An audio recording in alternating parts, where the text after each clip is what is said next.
accessible. So the reviewers do read the self-evaluation report, and they will respond to it as well with everything that you have submitted there. They will agree or disagree with the report. They will provide you with the detailed feedback.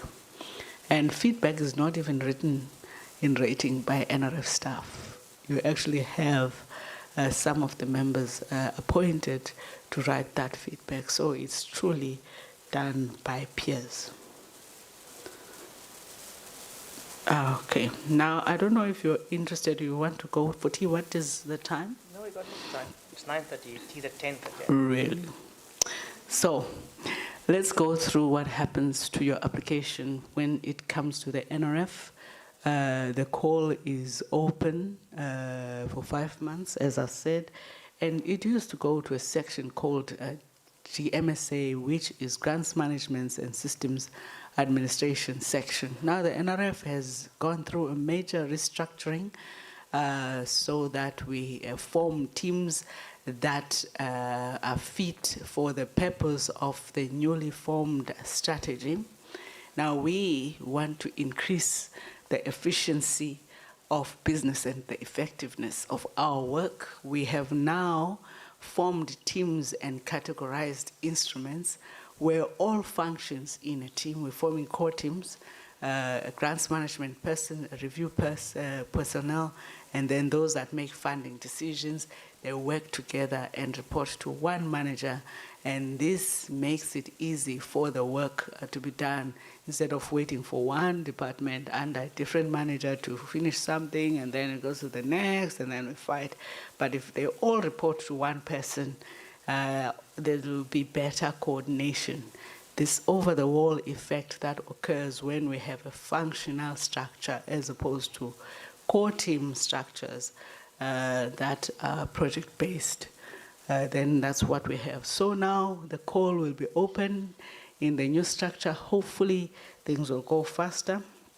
And the call opens, and then what we have there is submissions by applicants. And then it gets screened by your designated authorities in the institutions. If they reject it, it doesn't come to us. But if the designated authorities agree, then it gets to the NRF, back to the GMSA person, grants management person, and then they screen the application for completeness and nothing else. It moves to the next stage where the screening and selection. Now those that screen, they are your peers. They then evaluate the readiness of the application at that stage for rating. And if it is not ready, it gets sent back to the institution, and you get that feedback that what it is that you need to improve. But if it is ready, 6B, then the application is distributed to evaluators for peer review. And then the application is evaluated. Secure the reports, or securing reports is it's quite a process. It's just the iteration of following up, because the people that do the work are not employed by the NRF. So we are at their mercy, and because they are rated researchers only, it means they are already very busy people. So we've got to be patient as long as your application will be subjected to this. And then distribute the meeting documents to panels. Remember, there was first the expert review, external reviews, and done remotely. And then now we go to panels that are going to deliberate on these review reports. And then specialist committee meetings take place to deliberate. Panel meetings, the same thing. And then decisions are made. So for all the other categories, we have the specialist committees, chairpersons, agreeing that yes, they can move on. The B, C, and Y move on quickly, you'll get your results. Now, when it comes to the P's and A's, there's another special meeting that sits, and that meeting is called the EEC meeting. I think it's the Executive Something Committee. Evaluation, yes. That EEC committee it comprises of all the chairs of the different panel meetings, sitting and looking at your application. So I think at this point, colleagues, we must just clap for Mobi. Clap.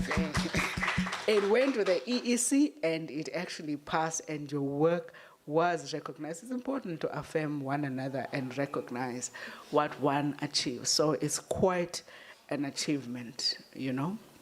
And then, so there's other reports that just get kicked out. There's plagiarism and issues of ethics that get picked up. Those applications don't make it.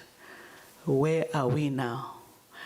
Well, now when it comes to inadequate reports that have been received by the reviewers, the panels sit several times, the same panel. And what also delays the process is that now, okay, you'll have the chairperson and other people available, but another key component of this discussion panel is not available. So even the panel meeting dates are determined by the availability of all those that are involved, so that there are no inconsistencies. So they sit, and then until they get all the reports, and this is now becomes a virtual meeting to complete the process. It sits, and then we get the outcomes. And then the outcomes are communicated 14 and 15, and the applicants receive the outcomes. If you are not happy with your outcomes, then there's also an appeal process. So there's fairness in the whole thing, and then you tell your story. It gets evaluated in the appeals committee. Again, the chairs do sit there. There is a selected appeals committee, and that's it. Is that enough, or there are things that have been skipped? No, that's great. Thank you very much. That was a fabulously thorough presentation. Thanks so much. I think we have quite a lot of time. We're going to go for some questions, but I just want to check on the Zoom. Are they there? I have a Rudigo and a Zindago is colleagues Dr. James Mering, who is the manager for the rating process. Do you want to stop sharing and show Zindago on the screen? James, we want to see your face. Vuyo is also an ex-NRF colleague who has so much passion for the rating process. He's also been an acting director for a very long time. And Homo is also our resident expert on the technicalities. They know much more about the process. So I've called them in as my panel this morning so that they answer your questions, very specific questions. They have deeper insights on the subject than I do. That's lovely. Our Zoom colleagues, if we had a... We noticed the issue again. Okay. In the meantime, maybe we can go around if anyone has any questions for you, or do you want to wait and get the... We can't do questions without that panel. Okay. I'll just smile at you. I hope that's not on YouTube. But I can answer some of the questions. If I say good question, know that it's waiting for James Homo or Vuyo. We'll get the roving one, and then you can answer the rest. Can I also switch mic? Oh yes, the roving mic. Sorry. Carla, you have a question? I know that one of the questions is, how do I know that I am ready? Only you know better.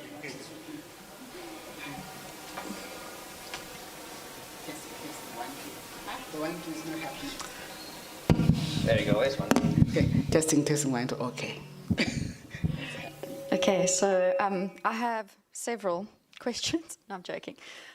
You've answered most of them, fortunately, during your talk. I I suppose my question is a little bit about am I ready, but I'll try and be specific. So you highlighted the research outputs, and I suppose a good indication of if you are ready is if you have more than 5 to start with, so that's been helpful.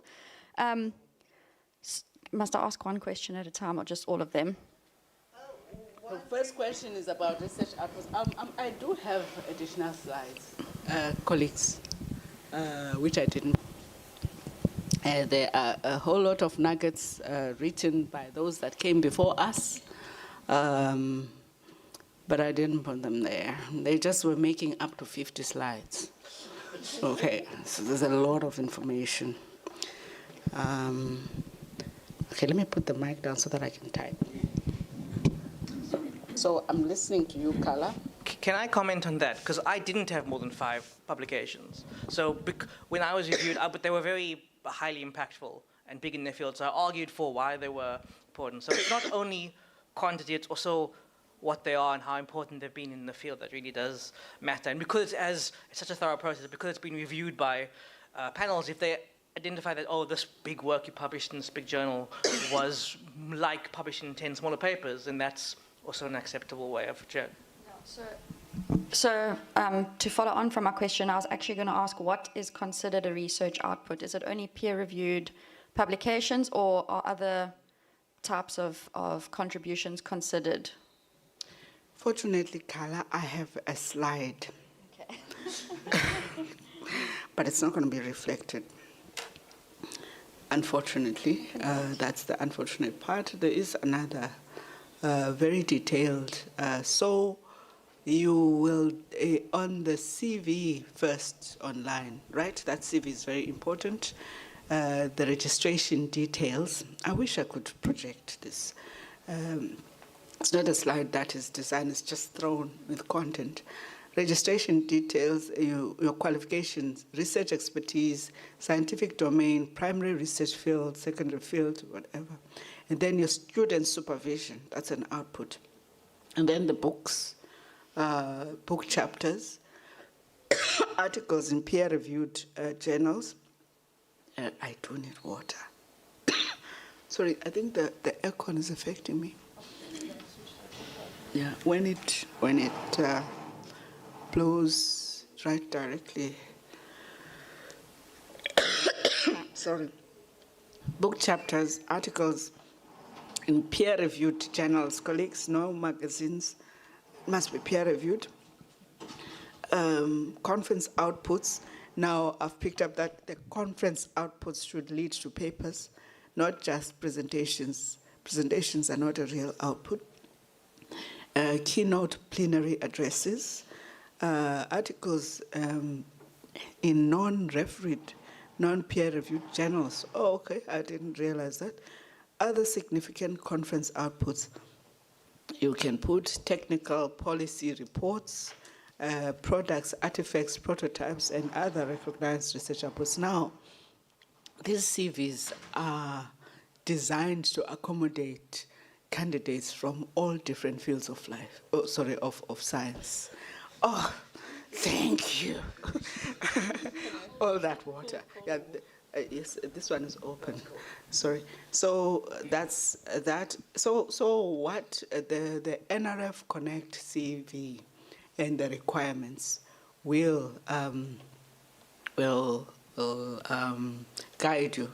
Now, when it comes to the personal profile in an application form, you then should provide a brief biographical sketch, not in bullet form. It must give information not already provided elsewhere in the application, so there's no repetition. And then the introduction must be written as a narrative and could include a short overview of where, in terms of research, you have come from. So I wonder if it's not a good idea to project this, but it took a while for us to transfer these. But the only thing I have for you is a reading from this. But just be comforted that I can upload this on that presentation later on and then send it to you. But this information is not taken from my head because I am clever. it is in the call documents. It's actually very much specified. So the session is about creating awareness of what you will find in those documents. So, so the introduction of your personal profile must be written as a narrative and could include a short overview of where, in terms of research, you have come from, in what you are interested, in very broad terms, where you are now. So where you've come from, your interests, and where you are. Include all the information in your academic CV that does not appear in the NRF CV, because the NRF CV is a generic template, and the narrative then must cover the gaps. That way the NRF CV does not allow, because the NRF template does limit you, but the personal profile also has some limitations, so be creative in being succinct, giving the key messages that are powerful and impactful. It's got 5,500 characters. Yeah, I've already seen this slide. And then here's another thing, plan your publications. If it is good enough to be funded, it should be good enough to publish, okay? So if you are a funded person, just know that you've already achieved something. Get rid of the fear and try something out. The worst thing that the NRF can do to you is to say no. And who are the authors of the journals are important, which journal. There is something about planning these publications that says publish or perish. That's the institutional pressure that you get. High impact journals, those that you read and cite, target those. Low impact journals do not enhance your CV. It is something, but high impact journals are important. Quantity versus quality. Actually, nowadays, the conversations on recognizing diverse contributions suggest that the general impact factor should not only be that measure of productivity and quality, because now we're talking about excellence, quality, and impact. But the general impact factor, if it is to be considered when we assess, I'll have to note this, the JIF in rating. It's got to be considered with a strong leaning towards the quality of the research that is being performed. So this is this is my specialty, to ensure that the evaluation processes do follow the emerging conversation that of research assessment reform, because there's a lot of things that researchers and activities researchers do that are not yet considered in our evaluation processes. So I can see, as I'm presenting today, some of the things that we can enhance in our processes. A word of caution: predatory journals. There's something called Bill's list, but I'm not sure if this list holds already, because I know that there were some issues. James, Homo, and Vuyo, you can pick up these things and speak to them. Just note some of the things that I'm saying. Plagiarism, colleagues, is an issue. Your application can get kicked out if you plagiarize, so it's important. Refer to the document. There is a statement on ethical research and scholarly practices that is attached as part of the core documents that was produced by ASAF, the CHET, HET, NRF, and USAF on the principles of ethics in publication and research integrity. Sorry, Kala, I'm still answering whether you are ready on this. I've seen, yeah, I think it's a repetition. So there is an example of a template that is provided here. Is it also online? You seem to be agreeing. No. You've seen this template. I was just nodding because it looks very nice. So It does indicate that I studied at the university of where I obtained the following degrees. You give this, and then you include the years that you obtained the degree. So there is a template that also guides you that I'm going to upload on that presentation. And then when you're alone, you can feast on the 50 slides. Yeah, is that enough to show you that there is information that will guide you? Yes, thank you. That's a very comprehensive answer. May I ask one more short question? It's Yes. straightforward. So I just wanted to ask, you mentioned that after an unsuccessful application, you have to wait 3 years to apply again. Does that count for first applications as well? Because I'm just thinking of these age limits. So say, for example, I apply for a P rating while I'm under 35, I'm unsuccessful, have to wait 3 years, but in that time I go into the next category, which is then Y rating. Do you then apply in the next category that your age fits into, or how would that work? I think I can answer that from a point of logic. But I want Vuyo, Homo, or James to respond to that question. Are you, colleagues, could you hear the question that Carla posed? James? James, can you unmute, or Vuyo, or Homo? There was a question there.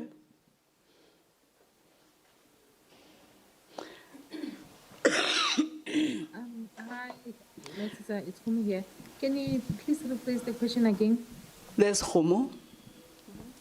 So repeat. Yes. Thank you. So my question was about if you have an unsuccessful application while you are in a certain age category. So for example, I apply for P rating while I'm under 35, it's unsuccessful, I have to wait 3 years. Do I then need to apply within the Y rating category, being in that age group? Okay, yeah, okay, thank you so much. Remember, the rating is suggested by the internal institutional committee. It's not you, a person who think that you are a P. The institutional committee, they are the one who will decide whether you can fall into that category of a P. But that one, I guess, it will depend on the age. And then if they decided, if you are unsuccessful by the age of 35, maybe they suggested a P, then you will go into a Y after the 3 years. And if you're a Y, you did not qualify for rating when you are under 40, the next round you'll go to the institution will suggest the C rating for you. Thank you.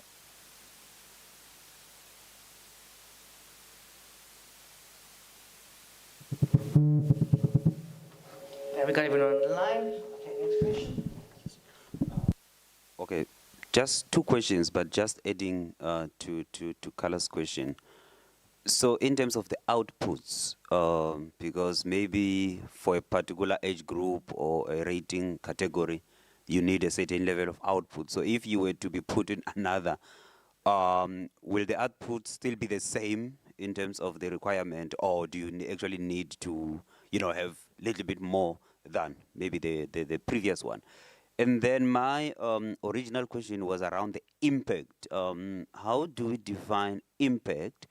And I'm looking specifically at things like, say, for example, citations. I know that people are publishing, but you realize that not so many citations are happening. Does that matter in the rating process? Thank you.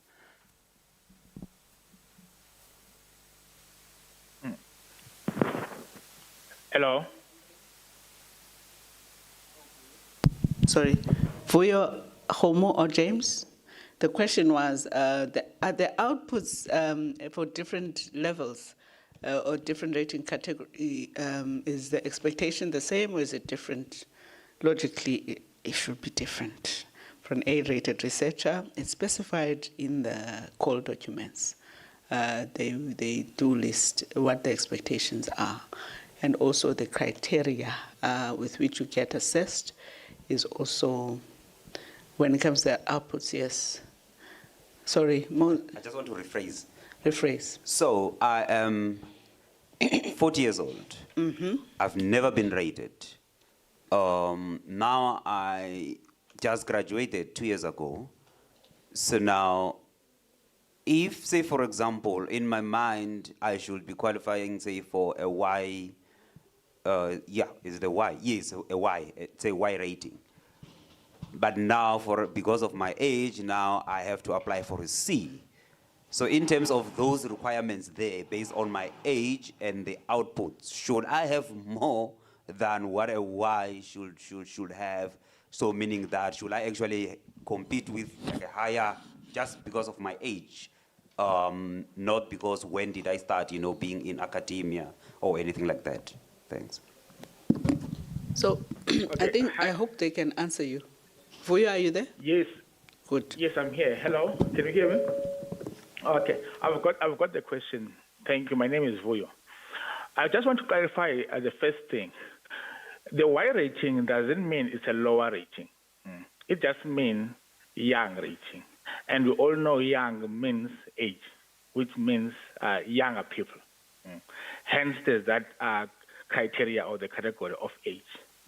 Now, we look at researchers who are over the age of 40, and we deem that at that age, we think you should be gunning to be rated under the established researcher. So now, when the panel or the specialist committee is looking at your own application, they want to see if what you presented to them, does it sound or does it give them that you as a researcher, you are established. And established means that over the past 8 years, you have been able to publish consistently the production of knowledge, and you are publishing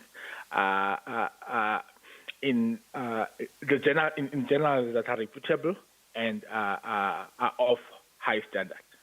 So now it's not only the number, the consistency in publishing year in, year out, and over a period of time. Hence now, even when you are given an RU, which is rating unsuccessful, which also means that at this point in time, we cannot place you in any of the categories of rating that we have currently. So now we ask you, can you go back to improve your research standing, to be able, when you come back 3 years later, to demonstrate that now you can publish consistently for more than 3 years, publishing high-quality work. So now, when you're over 40 and you come in for the first time, you will be placed to be rated under the established ratings category. And they will have to look for your work if does it represent productivity over a period of time. And are you publishing your work in high-quality journals?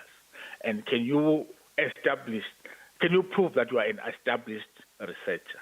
If there is no proof of that, they may ask you to go back and give you guidance in terms of the feedback of how can you prove that you are an established researcher. I hope that answers your question. Yes, that one is answered, but the citations ones in terms of impact.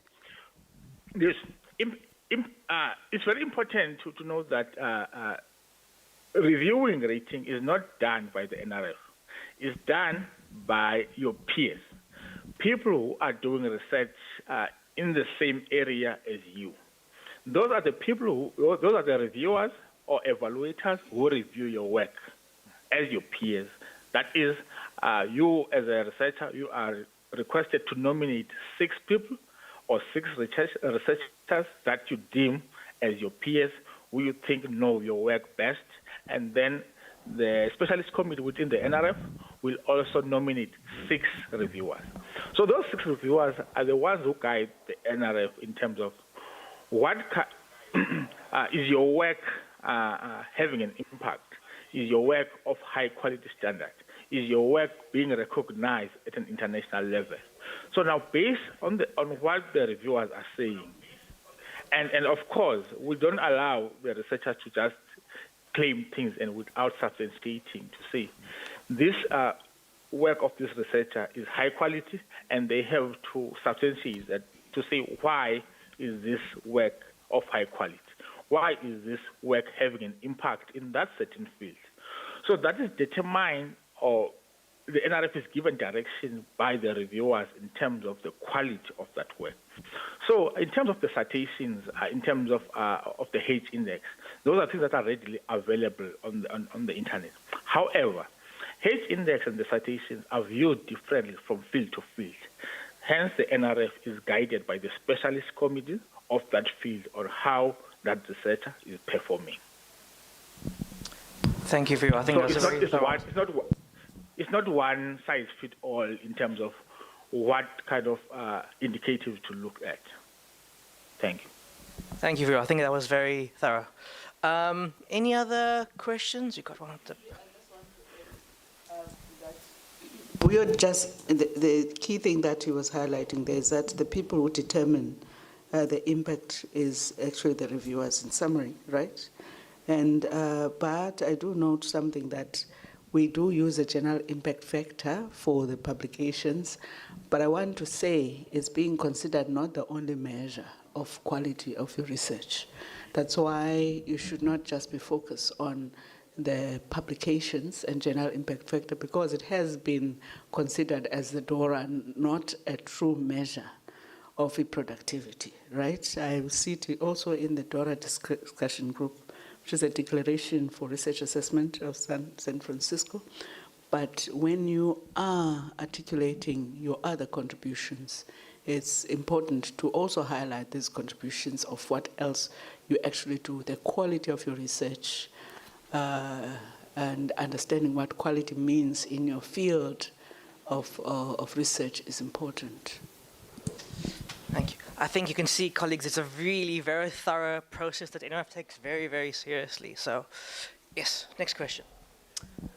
Thank you. Good morning, everyone. My name is Olile. I have a question. In terms of like the research outputs, let's say you have like 4 papers published, but then in 2 of them, it's a multi-authored paper. You are not the first author. How important is it for you to be the first author in your publications? I know that first authorship as an ex-researcher is considered important, but we've mentioned, I don't know if you were here, in multi-authored outputs, it's important for you to specify your contribution in that output. But obviously, first authorship is good. Vuyo, Homo, do you want to add anything? But as an ex-researcher, I think first authorship is a thing. Okay, a follow-up question. Right? So yes, first authorship is important, right? So if you contributed like majorly to the paper, even though you're not the first author, doesn't that count then? And also, if you require evidence of your contribution, what kind of evidence? Like the data that you worked on, or the field work, or? Sorry, I didn't get your name. Skolile.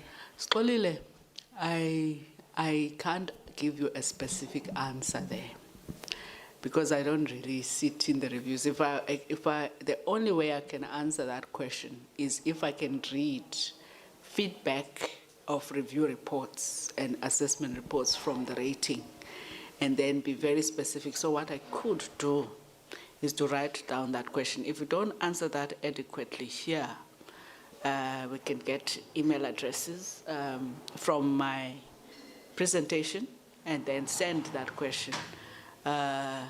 You'll definitely get an answer. I don't know, but I believe that whatever it is, that is now a logical answer that you claim you have done. Just make sure that you provide evidence that is tangible. And I'm sure the call documents for the rating do specify the how. If you don't know how to do it, I did suggest that there's Mubi there. He's a peer-rated researcher. He knows. Can I give feedback on that exact point? Yes. So there's a couple of ways. Sorry, Fuyo, go ahead. Hello. Okay, thank you. Okay, just to add on what Nosisa is saying, what normally happens specifically for young researchers, one of the key things that the panel is looking at is for young researchers to demonstrate that there's a potential to establish yourself and be independent.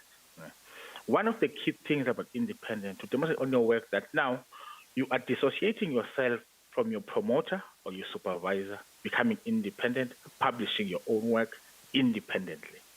So that is also, you can demonstrate that in many ways. One of them is to show that I'm no longer publishing with the same people from the group that I was coming from. And now I'm starting to attend different conferences from the group that I was coming from as a PhD student. Now, in cases whereby all your 4 papers you have been publishing with same people, that may not fully demonstrate the independence as a young researcher. And in some cases, even the panel may recommend to say, can you withdraw your application this year and maybe come back in a year or 2 and give you guidance in that way, that you need to be able to demonstrate independence, that now you are starting to publish your own work on your own, which also is important, whereby you are part of a co-authorship. Then now you have to give a supporting statement to say, this is my contribution to this work. I'm author number 2 or number 3 because of these reasons. The author number 1 is my promoter, is my colleague in this way. So it's not really about giving the data that you worked on, but to motivate, to say, I've contributed in this work in this way. But in essence, you want to show that now, as a young researcher, I'm becoming independent, discovering my own niche, moving away from the wing of my supervisor or my promoter. Thank you. Thank you for your, I was going to, obviously, I was going to say the same thing. So there's a section that says, give us your research contributions and tell us what you did for the paper. And then you say, I know I'm the middle author, but here's what I did, here's how I contributed, and you must just sell yourself. I think that was really important, but that's what they were saying earlier, is that if you sell yourself and say, I'm a middle author, but this is what I did, and this paper's been very impactful, we worked together, and that's why I did this X, Y, and Z, and you can see that work, then the reviewers and the people who review it, they're also all experts in your field, so they'll understand and know that. It's like a very thorough, intense process in that regard. Further questions, colleagues?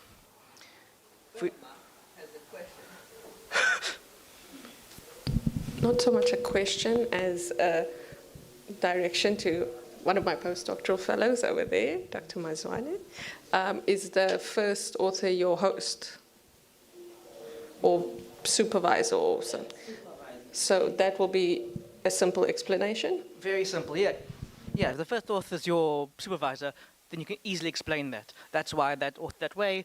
And that's actually I think that's a really nice way to sell that story if you're a young researcher. Having your supervisor goes first because they're the supervisor. And that's why you're over there, yeah. Exactly, good, very, very good point here.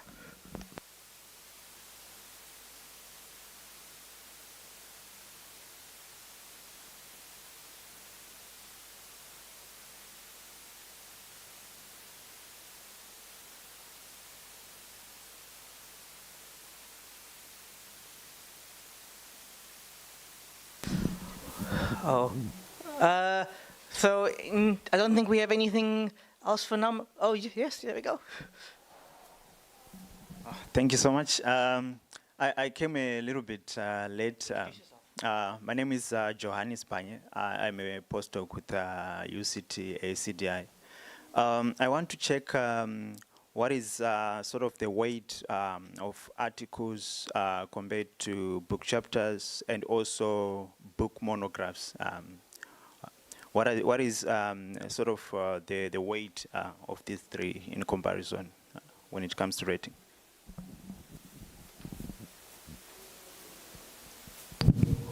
I can respond as a researcher. Articles, I think they have more weight than book chapters, but I also think the issue of the impact of what is published in a book And because I've seen, I've only just got one book, one chapter contributed to a book. This chapter keeps coming up, and it's work that I've totally forgotten. I was just putting some human genes in transgenic maize a long time ago. It's a method that we use. It keeps getting cited, which means people are using that. I don't even care how many times it gets cited. Okay. But I think the impact of the work, because we're talking about the quality and the impact, but obviously the general articles are, I think they're secondary, and then there's primary, secondary, and tertiary outputs. Primary would weigh more, secondary better, and then tertiary would. And how about a book? If you write a book, compared to an article, like not contributing a chapter, but probably give a number Writing of books. a whole book? Yes, yes. Yeah, that's how a important different is story. that? Yeah. Can researchers respond to this? Because this is not an evaluation. These types of evaluations, you do some assessments of the productivity and performance of a researcher in other avenues as well. So, Mobi? I think, like with everything here, it's field dependent. So in your field, if publishing a book is this huge output, the reviewers are all going to be from your field, internationally renowned. They recognize this person has published the primary book in this field, so even though they don't have 10 other papers, it's taken into consideration. I'm 100% positive about that. Yeah. Because it's not the NRF doing the actual reviews, as they've said. It's these experts in your field. So, like, yeah, as I said, I only had 3 first author papers, which seems quite bad in my field, but I still got that P rating because there were very big papers in the field, and the reviewers could say, oh, no, even though instead of getting 10, it's published in a journal called Cell, which is very important, so it was highly impactful. So they take very careful consideration of, this is why it takes 10 months to get this thing done. Mine took 16 months because I went back to that EEC twice, and it was back and forth. So, Homo, if you're still there, it's Mubin Gulam. You remember me, you called me on the phone to tell me, no, we're coming with your rating. So yeah, it's really taken very, very carefully, colleagues. We're going back here.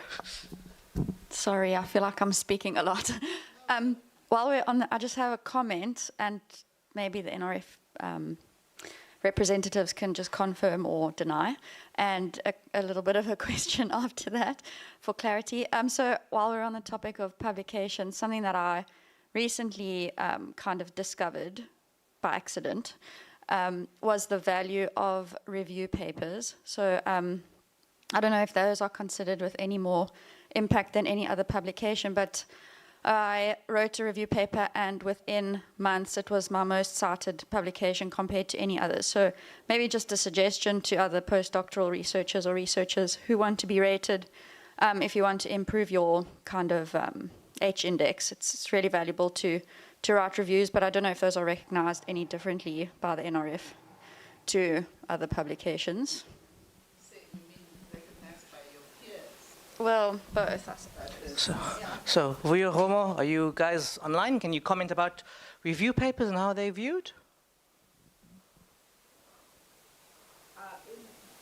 So in my knowledge, when I was a researcher,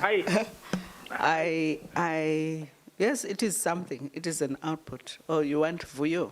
Okay. No, he was speaking. Go on, Vuyo. No, Okay. it's okay. Again, like you mentioned, this is field dependent, and it differs from one field to another. For instance, if I may make an example, in fields like creative arts, researchers there, they have exhibitions, which are totally different from publications from your books.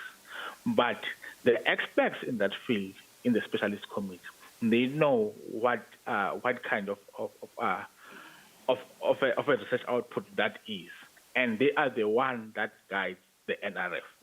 Same applies with the review papers, book chapters, conference proceeding, and they know what kind of a conference proceeding is considered of a high impact paper in chemistry, what kind of a review paper is considered of an impact paper in biochemistry, what kind of an exhibition is considered an impactful research output in creative arts. So it's always important to speak to your senior researchers in your own field. And even when you compile the research output that you're going to put in for the rating, do consult your established researchers in your field to say, these are the research output that I have. Which one would you deem as to be rated highly within my own field? Which one must I put forward? And also, in some cases, reviewers will normally suggest that it's important to put papers published in different journals instead of putting in your papers that are published in the same journal. That is to give you the diversity to show that your work can be accepted in any journal. And of course, all of those journals are within your field.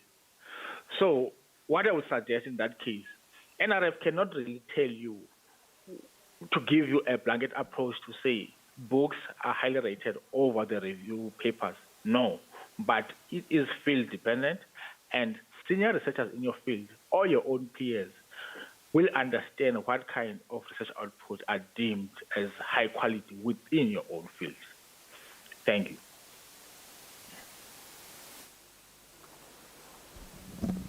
Thank you for your really excellent advice once again. Thank you, colleagues. Any other questions? Or people's minds all full now? Yes, go ahead, yes. So C, B, and A, is it correct to assume that age does not matter anymore once you get to CBA? Thanks. That's correct. Age doesn't matter anymore.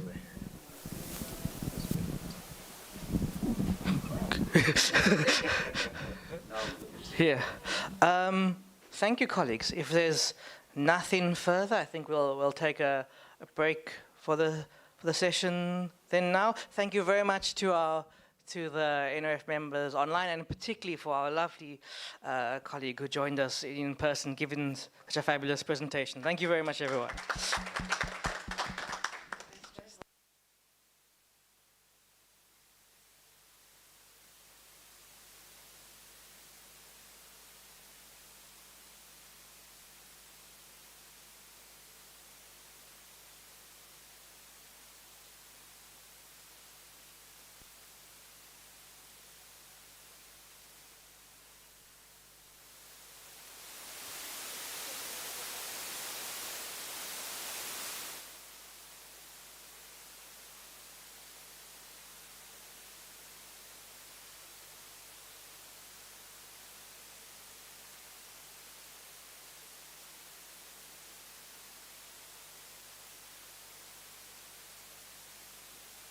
Recording stopped.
abawu-11 abadlala ibhola imawo angikuphazamisanga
I am very excited for that and to engage in this very important and pertinent topic that affects each and every one of us.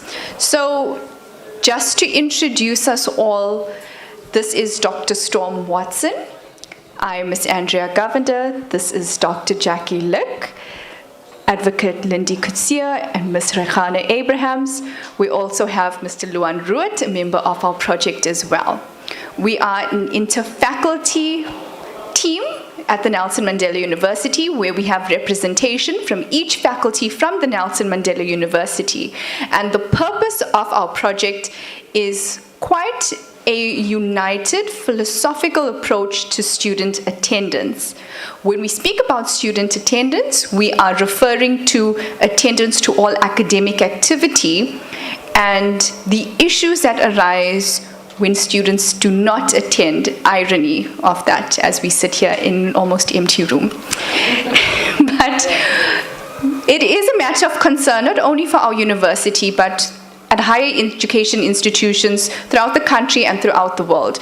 There has been literature and research done in this field whereby we have seen the problems and shared experiences of poor attendance.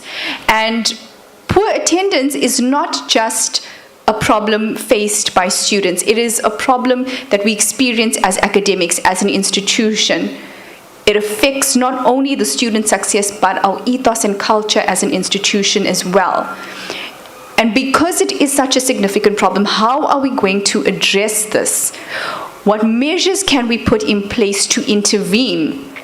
But before we can intervene, before we can put in measures to solve a problem, we have to identify and understand why this problem exists at all. Who is to blame? Who is at fault? What is at fault? Is no one at fault?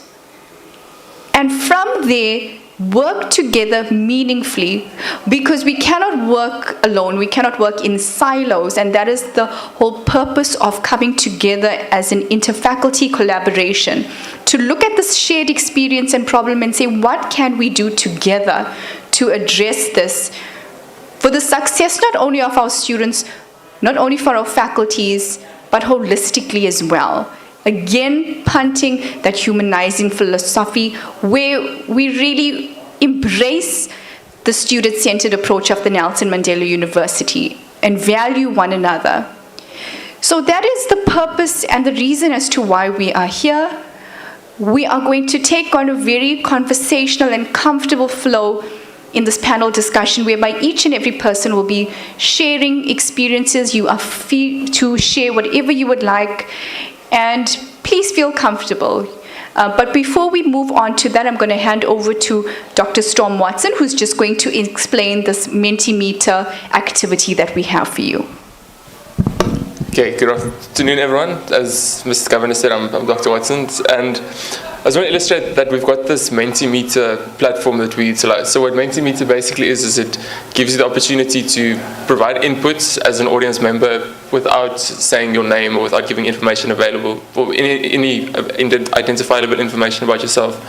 So what we've done is we've pre-populated some of this information with some of the findings that we've received so far.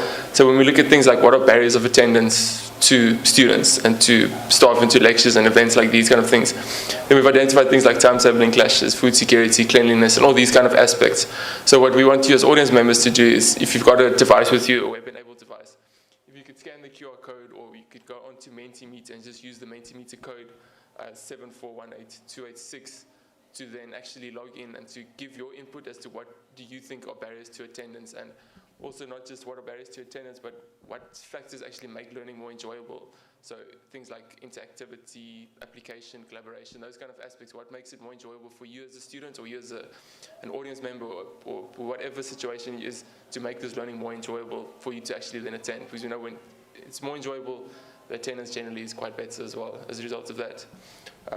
So I'll hand over back to Ms. Govender.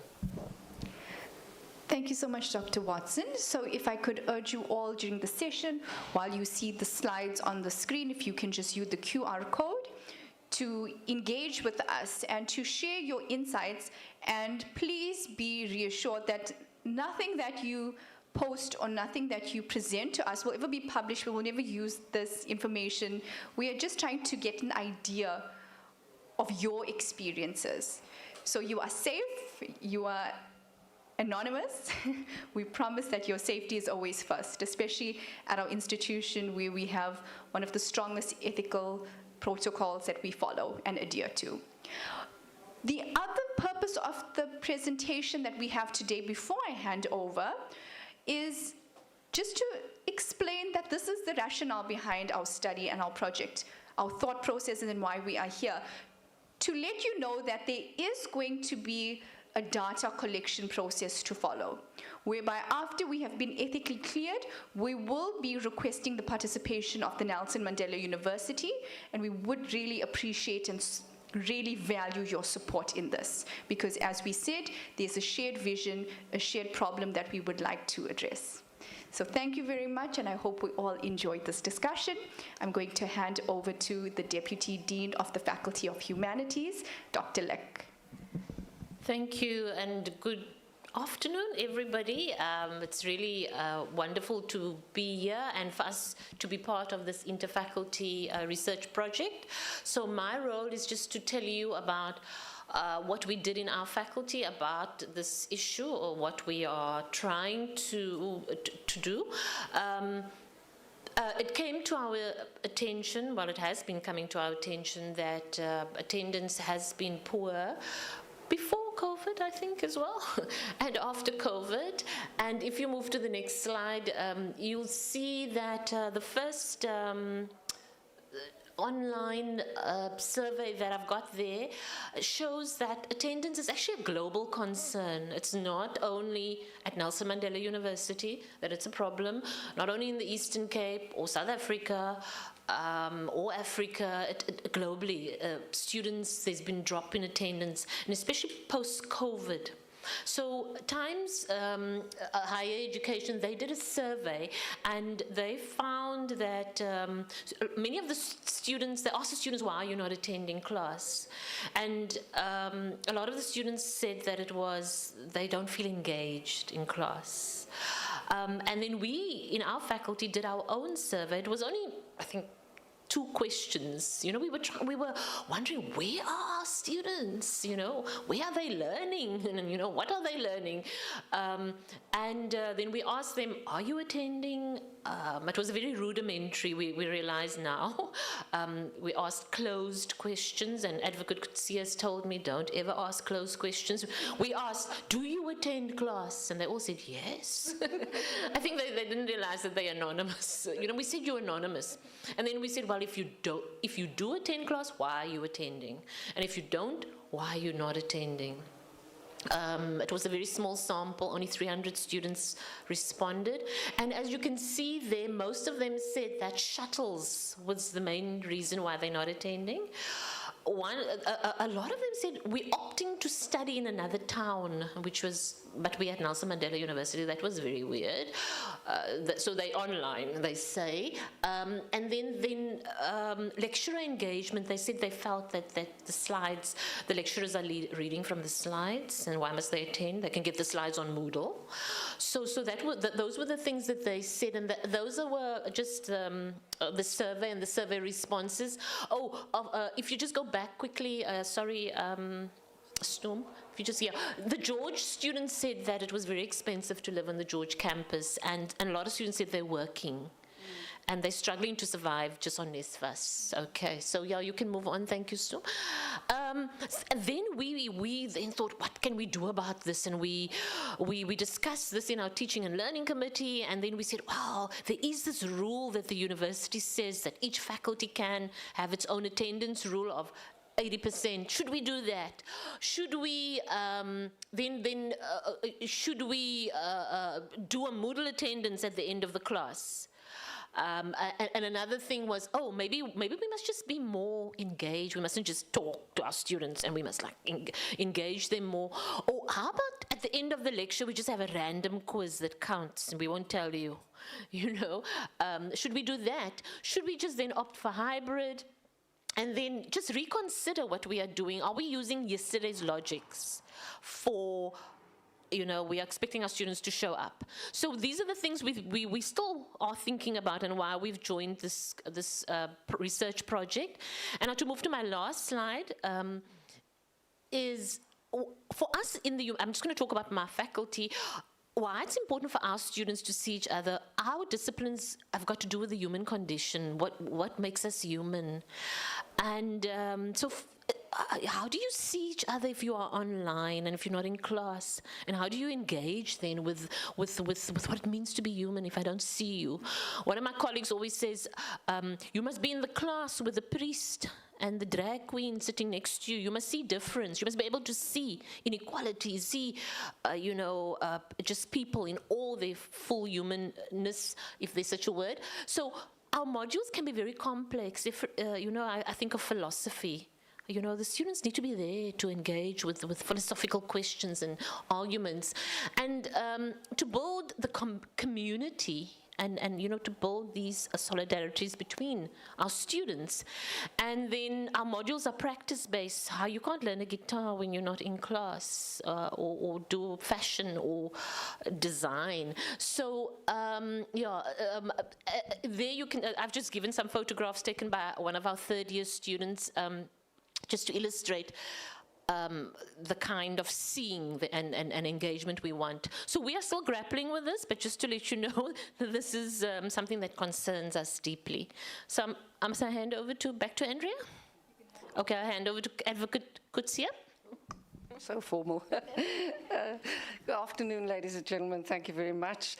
I'm going to pick up on that. I'm from the Faculty of Law, and as an introduction, let me just set the scene for you. For last year, and especially in the deanery, I think Dr. Luke will confirm, many times you hear people report there aren't students in classes. There aren't students. We have a colleague that videos.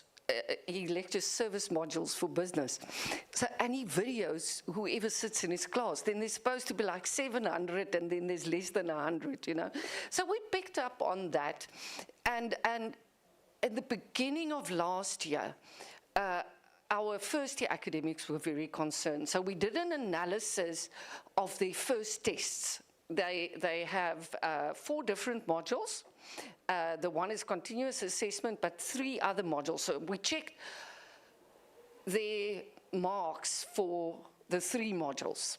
And what was alarming was the fact that the majority of the students failed 2 out of the 3 modules. And then we wanted to try and understand, but where's the mistake? It can be everywhere. You can't just say, but the students don't learn. Of course, the students are going to say the academic is boring, and the academic is going to say the students don't prepare and they don't attend class. So those are the kind of things that we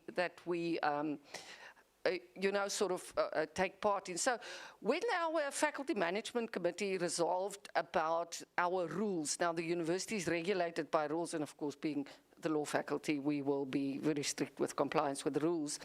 And Dr. Luke said you can make a rule around attendance. So our FMC last year resolved to introduce a 75% attendance rule of lectures for our F10s, the first year students. Because one of the things that academics were saying is, well, they're not passing because they're not in class. Okay, so that's anecdotally the information that we have, and I think that's the basis of why we want to do real research on class and student attendance, so that we, that it isn't just anecdotal.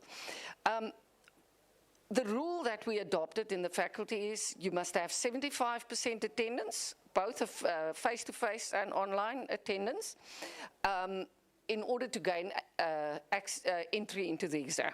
75% attendance and at least 40% class mark. Okay, so we have put the sub-minimum rule back.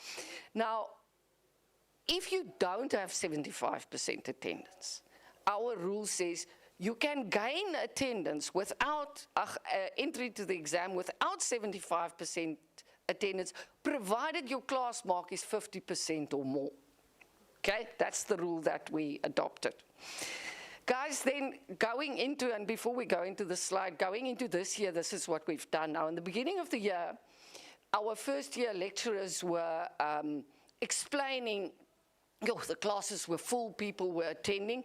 We used the Moodle application. Moodle has an application where you log attendance.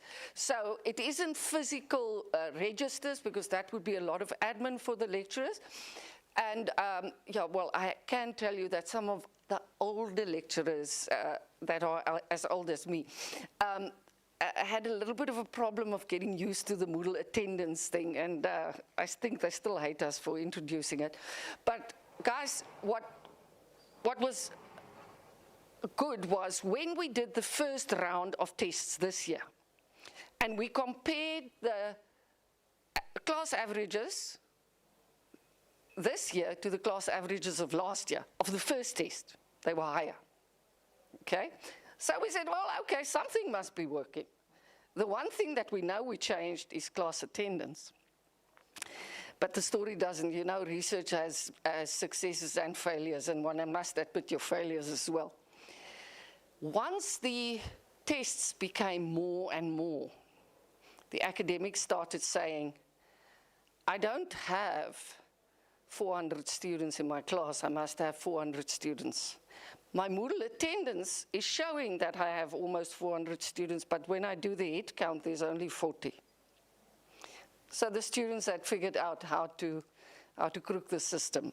And it's easy, because you disclose the password on the Moodle app in the lecture, and with student orientation, when you start, there's WhatsApp groups for every year. So the first thing everybody does is they share the password with their friends on the WhatsApp group, and then they log attendance. They have enough time. So that is now our problem. We're currently stuck with that, okay? So then we went back, and if we can go to the next one, thanks, Storm. Then we went back, and just also anonymous, and we said, let's go and ask our students. Why do they attend class and why don't they attend class, And what we did here was, it's anonymous, and we included in the Faculty of Law, we provide a lot of service courses to other faculties. The majority, I think, is to the business faculty, but we also provide service courses to science and other places. So we invited those service courses. I have distribution lists on the qualification codes, and we said, guys, anonymous, please, will you answer these questions for us? We have, if you see there, 654 responses to this, and the majority of the responses didn't come from the mainstream law students. It actually came from the business students, which is interesting, and business is one of our biggest clients, so it is very important for us that we provide a fit-for-purpose service there. So, if you look on this slide, then I'm not going to go into the detail there. It just shows you who the respondents were. And unfortunately, our mainstream students were the least of the respondents. If we can go to the next slide, please. Then we asked students, tell us what year group you're in. And you will see the diploma law students that's a diploma that we offer. They were also very responsive, and then the law service modules. But then we asked, why do you attend classes? And there's a lot of interesting things, Tom. Interesting things is, some students are saying because I'm compelled to attend. Some are saying they're doing it so that they can better understand the content, to gain knowledge, and to have face-to-face interaction. They say they learn more effectively if they're in class, to clarify questions asked in assessment, to have the opportunity to engage with lecturers, to interact with their peers. And I think that's what Dr. Luke said. You find that there's no interaction. You need that human interaction. In law, you must, one of your core, I want to say, graduate attributes is you must be able to work as a member of a team. Now, where do you get to learn your team members if you're not in class with them? But okay. They feel that attendance helps them and keeps them accountable. They say that it clarifies complex topics and you get additional information that's not covered in the textbook. Next slide, please. Then we ask, sorry, that's the wrong one. Then we ask, why don't you attend class? I think, let me just see, go to, why do you attend? Okay, no, cover that. Sorry, no, I'm going to speak into that.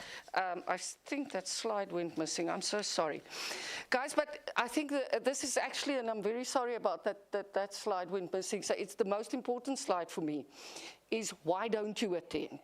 And we have a similar list to this. What stands out from the students that responded is classes are too early. Okay? Saying that's classes are too early. And we must, if we engage honestly in this project, we must be prepared to hear uncomfortable things. And one of the big uncomfortable things is, as what was said in humanities, the lecture is boring. The lecturer just reads the slides. So those are the kind of things that we can blame and point fingers, but you were taught, and I get the students, you were taught to read at school. Why would you want to come and sit in a class if somebody reads from a presentation to you? The other problem that was also highlighted was shuttles. Shuttle remains a major problem. Another thing that is the frequency of tests and assessments. They seem to be saying that once the tests and assessments start, then they struggle to keep up, so they rather focus on writing the tests. And I think these are all things that we want to get clearance on and really engage with. How can we make the learning experience valuable? In that sense. But if I can just tell you, sorry, I know I'm talking too long now, I'm going to finish now. Just go to the next one. Once we now, that was our first year, I explained that to you. Once we figured out the students crooked the system, okay, with the Moodle attendance app, we then said, okay, now you're sitting and you have to balance. There's the wellness of the academic and the increasing administrative burden on the academics. Then there is the student, okay, so you balance it out. For us, we need to find something that will, that won't give the academics extra admin. So Moodle application didn't work.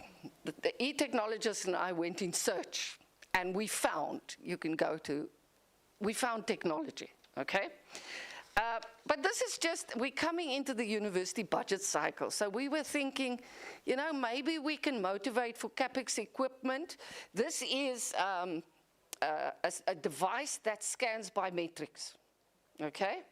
But it's not expensive. You can have a couple of mobile devices. The ideal is every lecture must be fitted with it, you know? That you then scan when you come in, your biometrics, and scan when you go out. Because the other thing that the lecturers are reporting is as soon as they do Moodle attendance in the class, because they don't do it at the same time, once you've logged attendance, students get up and leave, those that are actually there. So we looked at this system, and then when there were emails on Memo about the budgeting cycle coming up, and then we explored to find out, can we motivate whether this a couple of these mobile apps, devices, can be bought for this particular project to monitor student attendance. For that particular purpose, then, we met with ICT. Okay, ICT said, no, we can't buy those devices. Okay, there's a QR code. Now, we know about the QR code in business and economic sciences. We explained to them the problems we were experiencing in the Moodle app, and they said they invited us then to become part of the pilot with the EBET faculty on the QR code. Now, the QR code gets generated from the system. They send it to the system, sends it to the lecturer. The lecturer displays it in the class. The student scans the QR code and then logs attendance. That's it. Can you see the problem already? Just think what a student in the law faculty will do with that. They're going to take a picture of the QR code And they're going to put it on that same. So we are foreseeing, and we've said this right at the pilot meeting was literally like 3 weeks ago. So this is stuff that's still new, and we are still trying to find our feet. So we told them, and then we heard, but okay, there's a possibility of a shifting QR code. But the one that we're testing now is not the shifting one. It seems it was one of the problems because if you take a picture, it would have shifted by the time you go in onto the picture, then they will say it doesn't exist. So that, if we can fix that, then there's a possibility for us to maybe successfully use the QR codes. The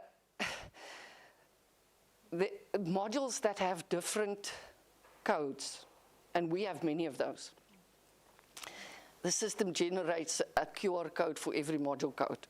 That means you have to display sometimes 4 QR codes, and the students don't know which of the codes they are registered for. So these are the teething problems that we're going to have to sort out. But from that is where the Faculty of Law is at. We want to get to a space where our academics and our students understand the value of coming to lectures, because we're a contact university.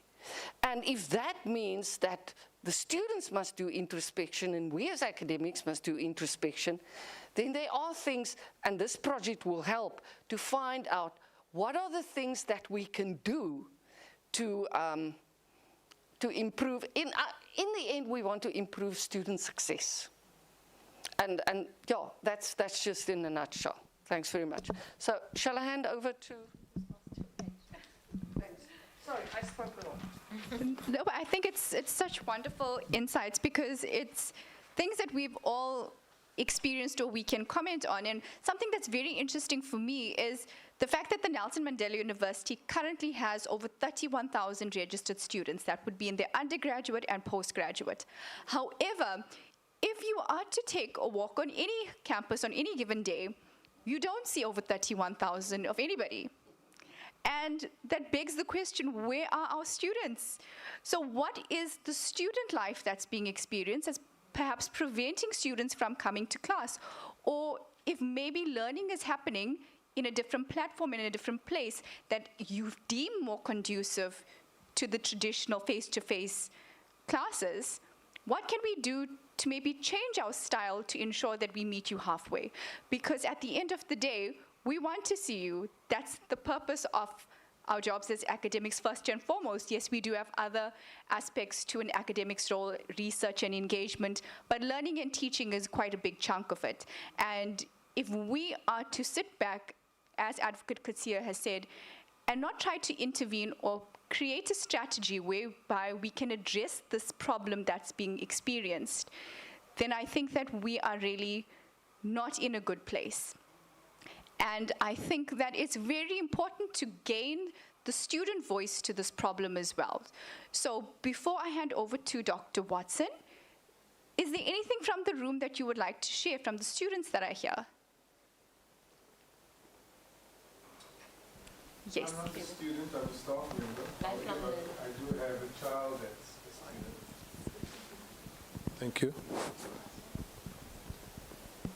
And unfortunately, whatever has been said so far, I came in late, he echoed exactly that sentiment. But as a parent and talking to my kids, there's one thing we all want, and we want the kids to be successful. However, when they are attending a particular cause, they want to be thoroughly involved in the knowledge so that they can go to second year, third year, and eventually wherever. When that is boring, it kind of stifles their whole experience, besides all the other dynamics on campus where we don't really have an exciting student life for our students. That's the truth. They wander around waiting for the next lecture, and that in itself breaks momentum. And eventually the whole experience of university is not as exciting as what they thought when they were at school. So there are lots of things that must happen, but as a student, or speak on behalf of my kids, they just find that sometimes, and this is not finger pointing, this is now just what happens on the ground, some lecturers are extremely poor. They don't make the kids excited about the subject. Eventually they do the noodle thing because they want to escape the things, but because of this need to have to register, they try and meet their requirement, but somehow their love for their subject and the cause they're doing, that's dying. And I think we need to look at that, but there's lots of things around it. So I just wanted to share that with us, though. Thank you so much. That is very relevant as well. And I think finding that appropriate mix of how we present our classes using innovative and modern technologies and trying to be as fun and dynamic as possible. Sometimes maybe fun is something that is completely outside of what we are doing, and it can be challenging. For example, I'm a lecturer for taxation. I can try to be fun, but I'm capped at how fun I can be. So we can try to be innovative, and that really brings it back to, our teaching methodologies and the practices that we have in place and how conducive it is for retained learning and retained learning outcomes. Are we inviting students to the classroom, or are we creating barriers whereby they would rather listen to recordings, watch YouTube videos instead because it's more stimulating? And our youth want to be stimulated. We want to ignite that passion in those relevant fields for them. So I think it's also important to look at it then in an interdisciplinary, interfaculty approach. How is law doing it in comparison to how accounting is doing it? How is humanities doing it in comparison to business management? How are you thriving? How am I failing? How can we bridge that gap? How can we share ideas? And I think that it's very important as well, as Advocate Kutsia has said, to have those uncomfortable conversations as well. And maybe look at yourself in introspection. What have I done that has contributed towards student attendance? We can say students are not attending, they're doing X, Y, and Z. But myself as an academic, how have I contributed to this as well? And that's very important for this project. Mr. Evans, yes. So just to add on to what Andrea said, just before this session, I was at the exhibition tent, and I was sitting with a colleague, and I invited him to the session, and I said, we have a shared responsibility to ensure attendance. And I didn't get a very friendly response. The individual said to me, but why must I monitor why adults don't come to class? That's not my job. And I said, but we can't keep blaming the student. We're going to have to reflect. And it's not easy to reflect. It's not easy to sit down and think, what am I doing wrong? And another aspect that I feel comes in here is we have to remember we're dealing with a different generation that has perhaps different learning styles, that's excited by different things to us. And we have to adapt, to keep our institution alive. And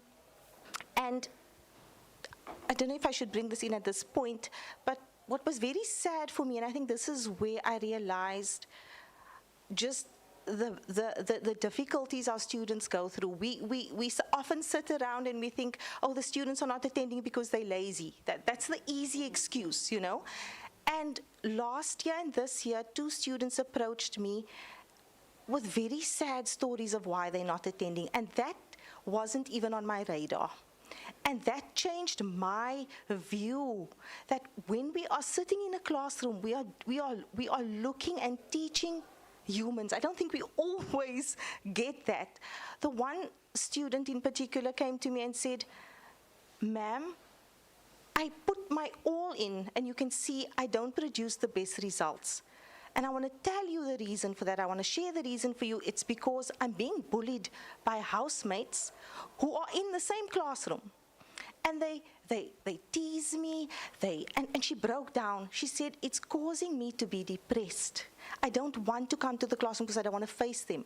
They stand outside my room window and they mock me, and they patronize me, and it's really affecting my learning because now I really believe I can't do this. And at that moment, I also realized I'm not prepared as a lecturer to deal with that emotional aspect. And at that point, I referred it to the wellness center, Mtonjeni, but I still felt like, was that the best? Was that enough? You know?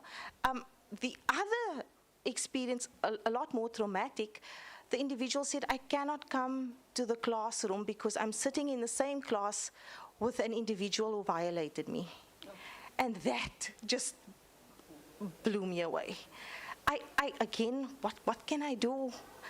So I think what's important for us to realize as academics, we are teaching humans, and we must have, I don't want to say a tenderness, but we have to realize that it's not, we can't blanket, use the blanket excuse of they lazy, you know, it's this generation. We can't keep making excuses. We need to do something. We really do. That's just my viewpoint. Thank you. Thanks. If I may add, Andrea, we've had similar experiences, and we work with success coaching and Imtonjeni. But I have to tell you, in our student mentoring project, that those officers are understaffed. So I am very worried. I've referred students, even students that are suicidal, to them that they don't have the capacity to deal with emergencies. They can deal with emergencies if it's online. There isn't face-to-face. So all of this, and I think it comes back to the whole question of humanizing pedagogy around understanding where we come from. But unfortunately, I think another thing that one must admit, and that I don't know how one will deal with it, in my mind, if you join academia, you have a passion for empowering and educating other people. Unfortunately, you do get some academics who say, but I've already got my 4 degrees. I'm just interested in publishing my outputs. And they tell it to the students. And I honestly don't know how one fixes that. Because you can't, why did you then come to an education institution if you are not prepared to empower those that you're supposed to educate? And then, of course, I think another contributing factor is the fact that we discipline experts. We're not trained pedagogues.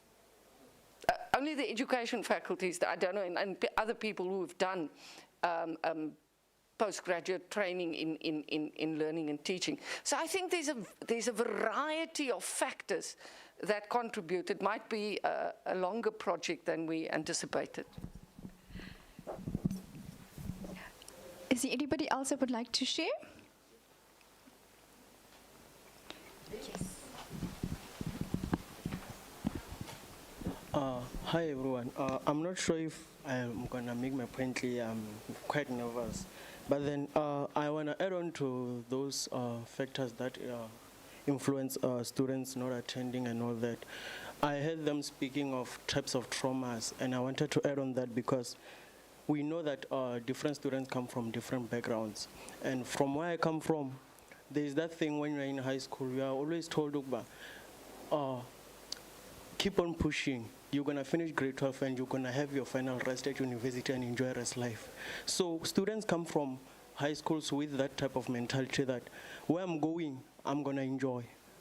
That it's just that they don't expect a lot of work because I was also told these exact words. Lectures are just going to read the slides to you. You are going to have to study for yourself. So for someone to come to university with that mentality, it's obvious he's not going to attend or she's going to not attend because she or he will think, well, where I'm going is they're just going to read me something that I'm going to find online. So you see, I'm very glad that you are trying to come up with ways to help us. I didn't know we stressed you this much, but then... Yeah, I can see now that you guys are not the enemy, but then as one of the students, I also like attending too. So I'm just trying to emphasize that it comes from a lot of things, and in all those reasons, one student can have one of those reasons, and just for having one, they won't participate. So I don't know, I hope that we can find a final way forward with this thing so that we can actually, like, with the way forward, I have an example. because I've studied at another university before coming here, so I don't know if this I'm not supposed to say stuff from another university. So the thing is, they had this thing of, I don't know if you have used that thing before. They had these devices, small devices. Here I've seen them used at shuttle lines, but those ones had a fingerprint point. Each and every lecturer would bring that to class, and each and every student there, before leaving, they would use their fingerprint to attend, to show their to register for attendance. And that thing was working because in my class, and I can remember in accounting class, we were around 700 and something.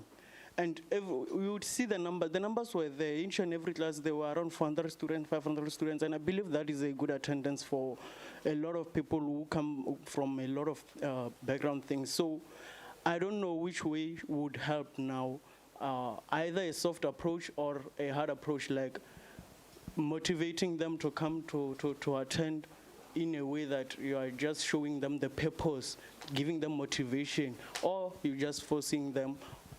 Either way can help, as long as we find a working way. Thank you. Thank you so much. Before I respond, the first thing I want to say is I love that we say that we are not the enemy. So we are actually ones who love our students so much and want to support you. So I like that that's also the message that comes across here, that academics and the university does care for you a lot, and we do love you in our own way. So I want students to know that we care for you and we are in your corner and we are fighting for you in ways maybe you don't even know. But yes, I love that you've addressed something very important where high schools want to encourage that independent thinking and that independent learning, whereby you foster that culture of, okay, I have to go in and study for myself and work for myself. But I think in doing so, maybe they've discouraged you from coming to class, but that's not what we want to do. Because as we say, we always want our students to have those graduate attributes. You know, with Vision 2030, we want you to be independent thinkers, but we also want you to be engaged in that academic activity whereby you holistically develop. And there's so many things that you can take away, not only from classes, but from workshops and other types of activities. So with that being said, and with you also mentioning that you might not attend all of your classes, you say that you lack a bit of attendance as well. Do you find that it affects your academic performance? You don't have to respond if it makes you feel uncomfortable, but do you think that there's a correlation between attendance and academic success? With me, I'd like to believe that I'm not like anyone. So at some point, it does affect me. I'll give an example with your module. I'm sorry if that comes up. So with taxation, there are some important stuff you just have to be there to physically to know. So the thing was, I do pass my modules. I believe I do, even though there are somewhere I'm shaking a little bit. So with your module, I was very excited. He knows he's my friend. I tell him all this stuff. I feel like taxation is gonna be one of the best modules, one of my best modules, because I felt like I understood whatever was happening. But the thing is, I didn't attend all my classes, and there was a point where I missed the fact that in all scenarios, the academic year ends at February.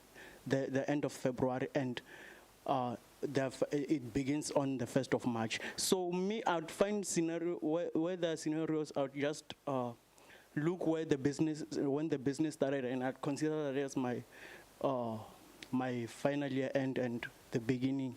So that thing made me actually come short at the first test and the second test, and that made me believe that there's no way that I'm going to actually make it.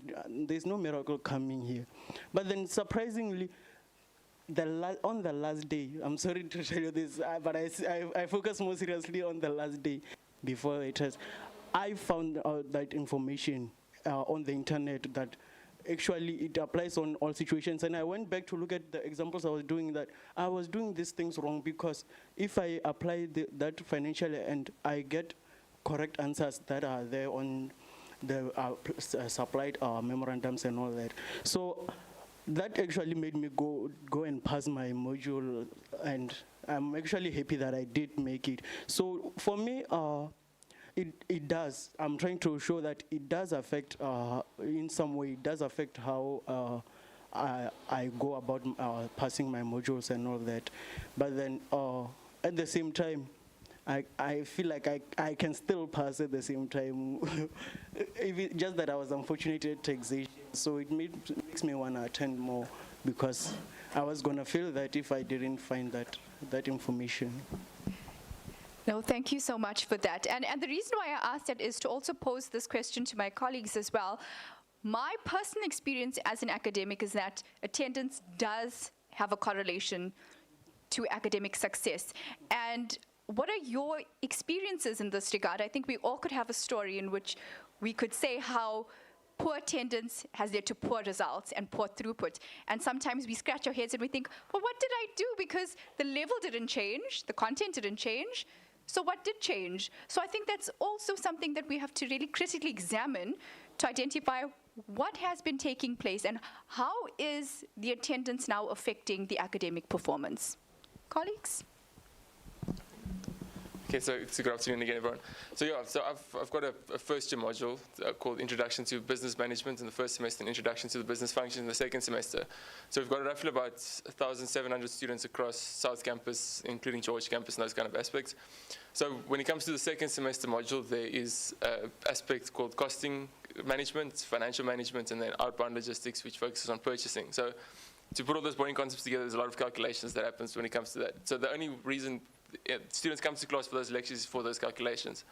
So when it was online, we could see, okay, students are struggling with this. When we do it in class, the students attend, they see these aspects, and then we actually try to see, okay, the students that do come to class, are they able to complete these calculations? Because again, some people are mathematically inclined, some people are not. And we then immediately saw, okay, students said, okay, we came to class, we were able to do it, or we didn't come to class, we weren't able to do it. So those subtle ways illustrated to us, actually, okay, students that do come to class can do these application-based questions, because that with business management, like you said, it might feel like, okay, the lecturer is reading off the slides, or because again, it's a very theoretical module. Same with taxation. There's not much that I can change, but what I can do is I can change my approach and how I lecture it to you, and these are the kind of aspects that we do focus on. And also something I just want to mention, what the previous member mentioned. So all these things about the campus life and these kind of aspects, and you as well, where as a matriculant, people tell you, okay, you're going to come to campus, lecturers don't care about you, you're just going to read off a slide, and if you fail, if you leave, whatever the situation. All these myths that people have are demystified at orientation. Now, what we found this year is that orientation was not well attended. So obviously when orientation is not well attended, then the rest of the semester and the rest of the year is also not well attended.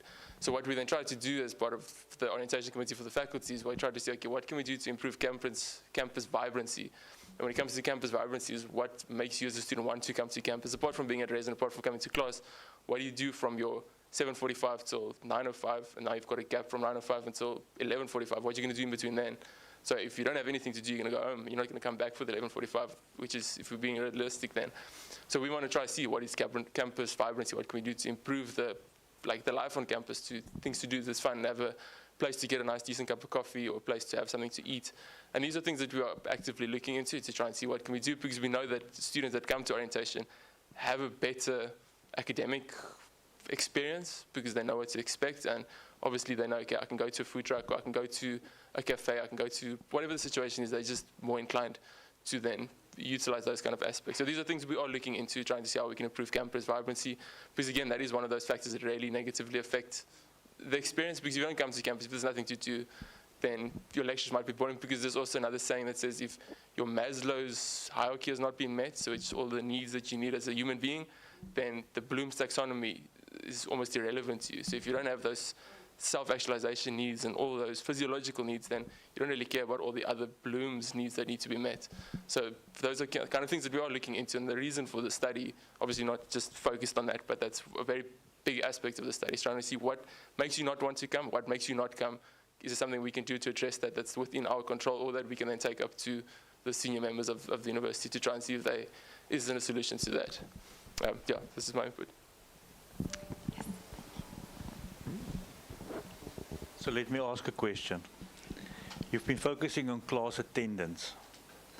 So the scenario is, I come into the class, I put my fingerprint or I scan the QR code, and I sit there, passive.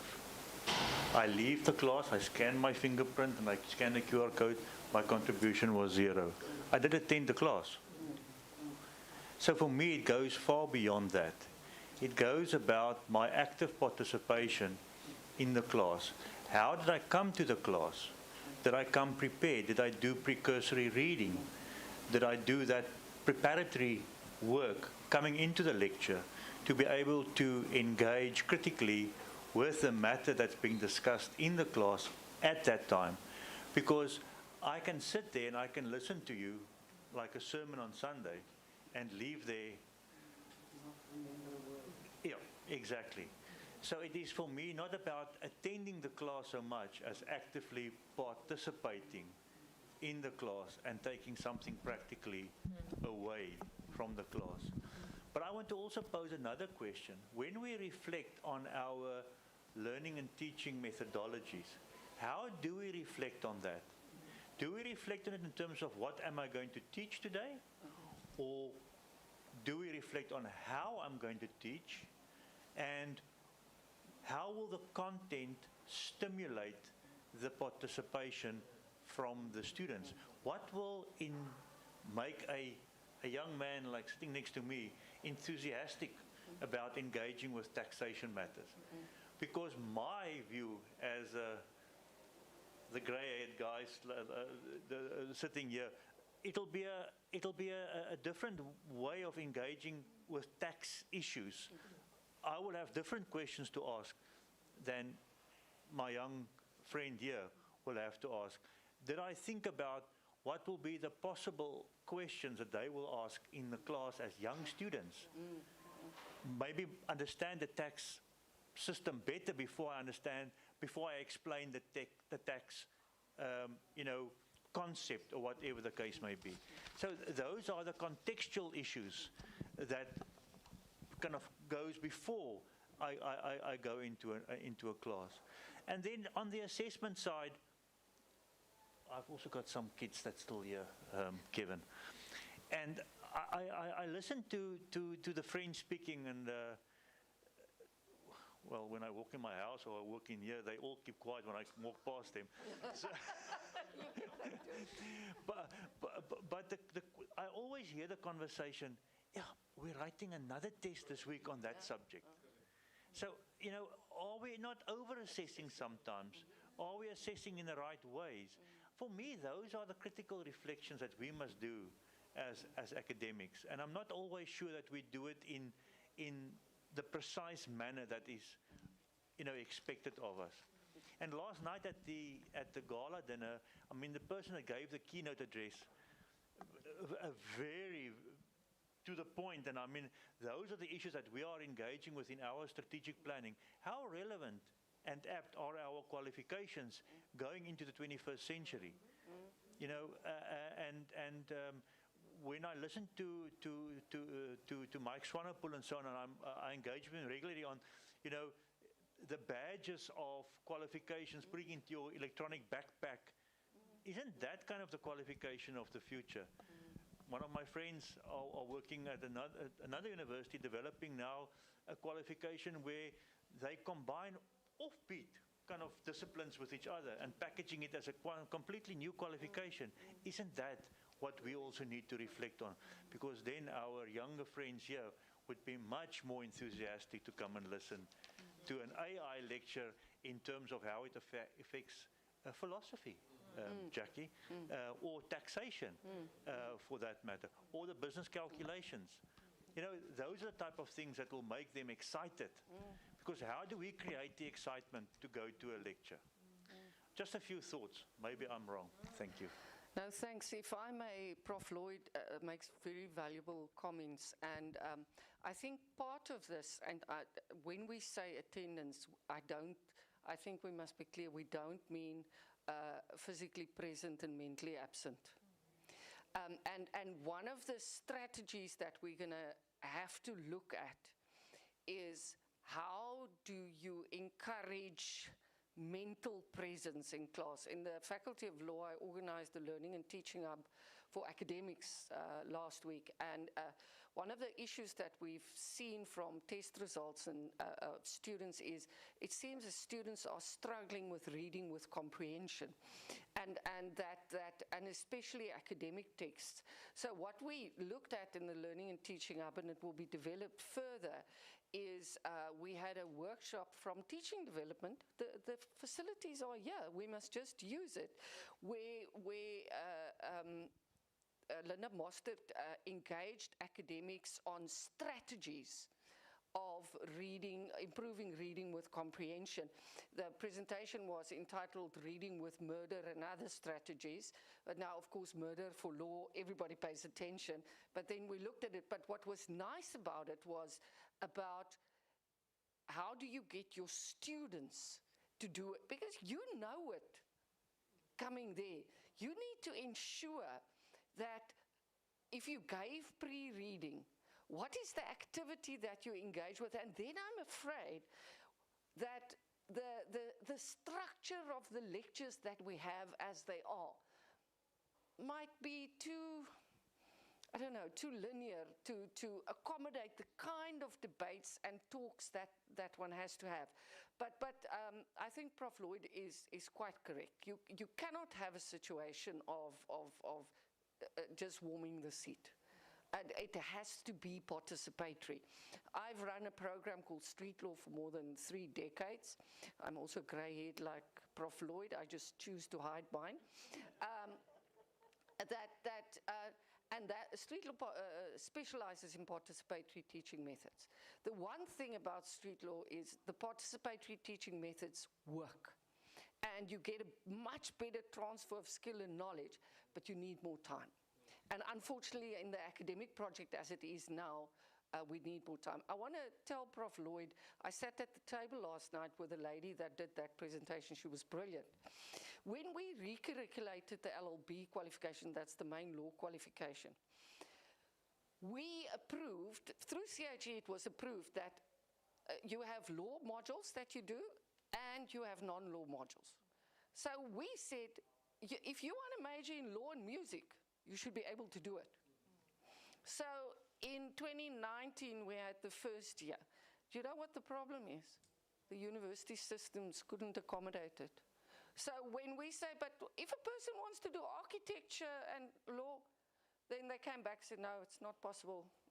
The system cannot accommodate it. So we are sitting with things that we are being dictated to because of the system that is contributing. So I think this is, it's a huge project. We have many more questions than we have answers, but what I'm excited about is that Andrea's just told us we now have all the faculties on board in this particular project, and I think the kind of input that we had here today and that we're going to need going forward is going to determine the success of this project. Thanks.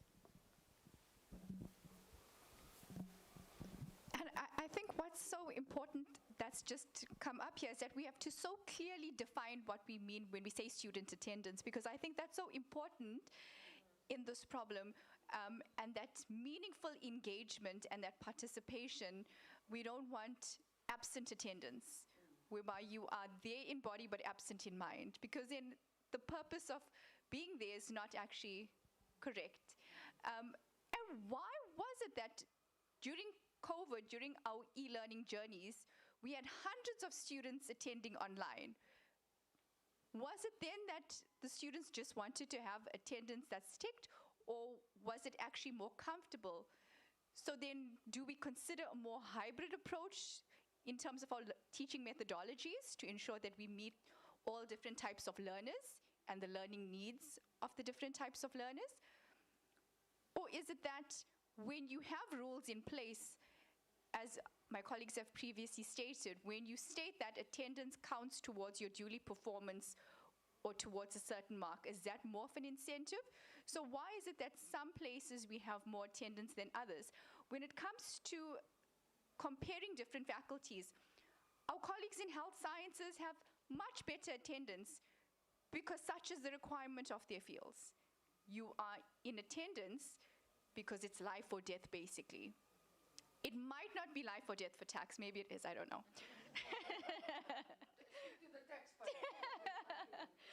But it's things that, we must just think about. Comments, colleagues, questions on that?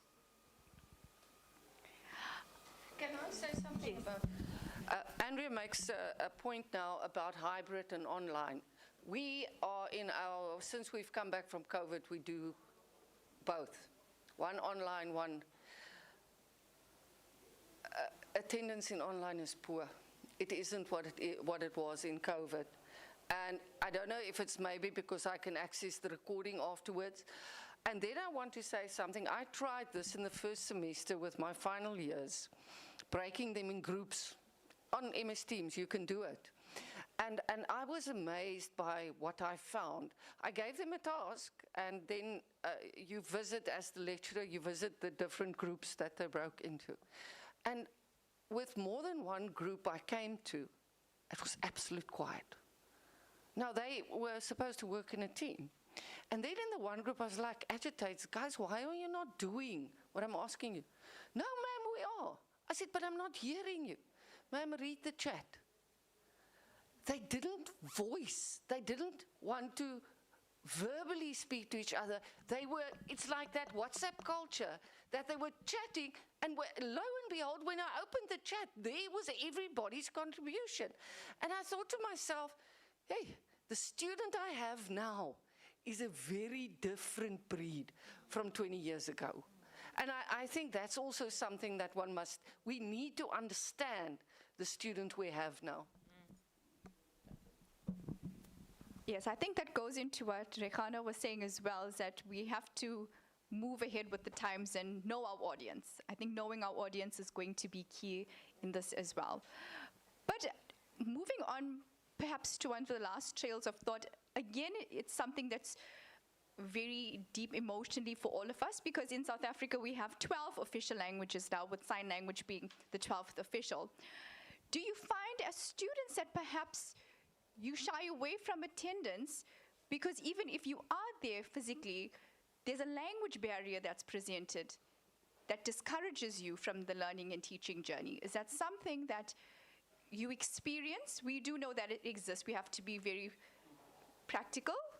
We cannot lie to ourselves that this is not a problem, especially when we have students that have said that they've learned their high school journey in one language and then suddenly they come to university and now they are forced into one medium of instruction. Is that one of the barriers that we experience in attendance? Colleagues and students? Yeah, so I identified that is an issue. So we tried to get interventions for that. Then also, in addition to those interventions, we then got tutors, and the tutors would tutor in Afrikaans, tutor in English, and tutor in Xhosa. And then what we also found is that in this class of 1,700 students, there must be more than, say, 10 or 20 Afrikaans students or whatever many students that are of the different languages. Then even though we allocated a tutor, and this tutor was in Afrikaans specifically, only one student would rock up. So then even that, you get this intervention, you pay this tutor, you train this tutor, you give them the information, and only still one student comes to these sessions. So then in addition to those additional things, attendance becomes poor. So, can I comment on that? Yeah, thanks, Storm. Yeah, I'm so happy you brought that up because the language issue is very complex. I mean, we are making assumptions about our students and their language proficiencies. I mean, a student may come, maybe you've attended your whole life just in English, and then, that could be an issue, or your mother tongue is not as strongly grounded because we have that whole idea of subtractive multilingualism where you start learning through another language in grade 3, 4.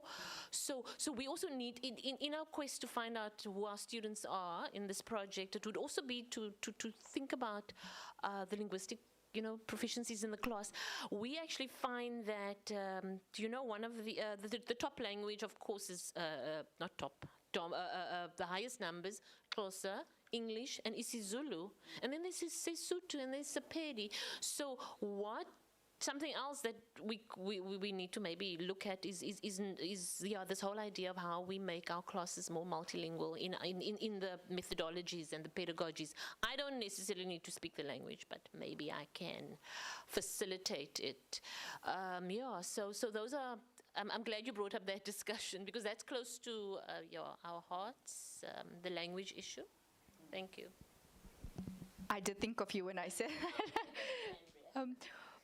But I would just like to, state that whilst we approach this using a research methodology, each and every one of us seated here were students ourselves. So we can empathize to certain things, and there are other things in which we learn and we want to help you with, but we might not understand it fully. So if you can also understand that we are also trying from our side.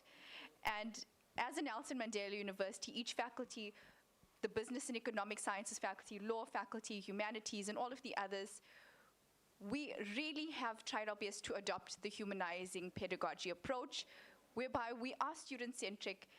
And that is why, as an academic, I'm so proud to be a part of this institution. And when I speak about student attendance, I know that my colleagues feel the same way, and it's deeply embedded in their hearts as well. And for students to have attended and to share as well, we are very grateful to hear your voice in this matter.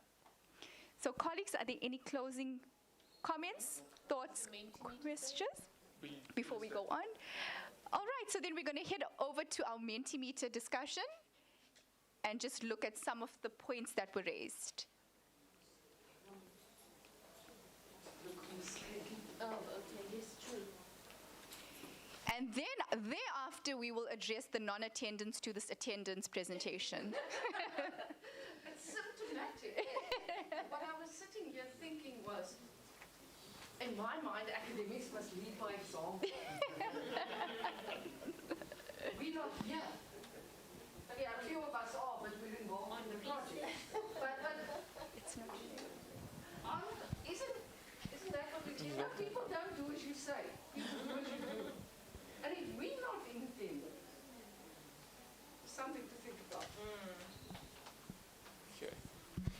Okay, so how Mentimeter works basically is you can join via the QR code, or you can join via the link. So you can just go search Mentimeter and then type in that code 7418286. And then basically what we are trying to do is we're trying to see, okay, what are the barriers to attendance? So what makes you as a student, or what do you think as an academic is reasons why attendance is poor? So why don't you come to class? Why don't you come to events? Those kind of things. So obviously we pre-populated some of this with some of the information that is available to us. Things like timetabling clashes, we know that that's an issue. We know things like... Storm, can I actually say something? Please. Sorry, you can take the lawyer, but you can't get the lawyer out of it. There is actually a rule in this institution. If you go read the rules, I've just commented on them. There's a rule in this institution that a student is not allowed to register for modules if they clash. And I don't know how that happens. So I'm sorry to interrupt you, but we talk of clashes, and they literally, I can show it to you. In the rules, it says you are not allowed to register for modules if they clash. So why are we finding this? I need to have both modules. Well, then you shouldn't have failed. Yeah, so all these kind of aspects like DP rules, as was mentioned, trauma, depression, class interaction, language barriers, all these things are things that we know are things that are affecting student attendance. So we'll give a few minutes if you want to maybe add to this, if you want to agree with them. So on the link, you're able to put in as many as you want, but you can only do one at a time. So if you just want to put in one, if you want to put in 20, it's up to you. We'll give you a couple minutes and then we'll discuss those that do pop up just to see this, so we also can get an understanding of what are the barriers to attendance. And the reason why we're doing this is not for our research specifically, because we don't have ethical clearance for these kind of aspects yet, but it's just so that we get a better understanding, so that when we approach this research and when we go into developing our questionnaire and our measuring instrument, that we know what are the actual factors that we need to start focusing on and to develop an appropriate measuring instrument based on some of these factors that are then evident to us. Yeah, so if you can scan the QR code, or you can just go onto Mentimeter and then just type in that code on top there.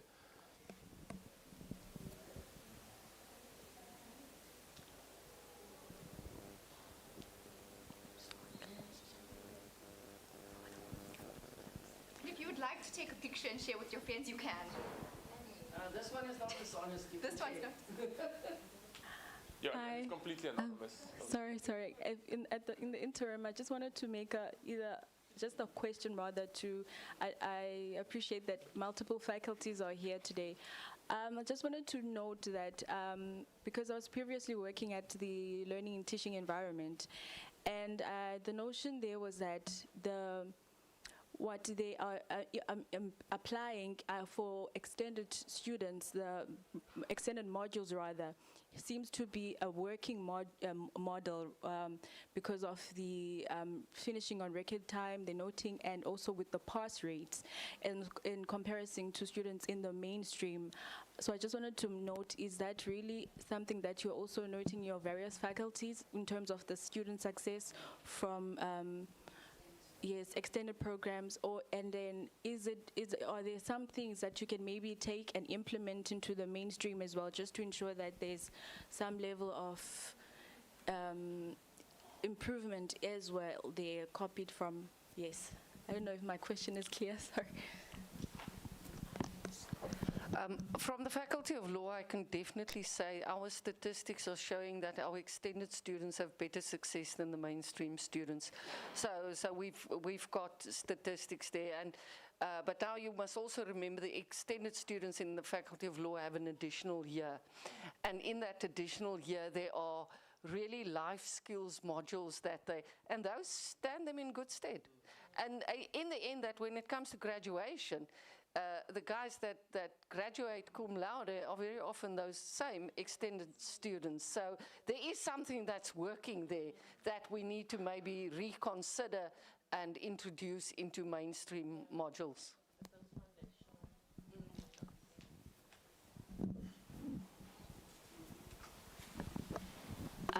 I wanted to add on what she was saying. As I am an extended student here at NMU, I think the one thing that we have figured out as extended students that better us in terms of the pass rate and stuff is the fact that we are like a small class. Therefore, we have better interaction with our lecturer, and we get to understand our lecturer and have a relationship where we can voice out if we have a problem somewhere, and our lecturers tend to help us with our problems. So I think if there's one thing that does help us is the fact that we're a smaller group, therefore we have better interaction with our lecturers.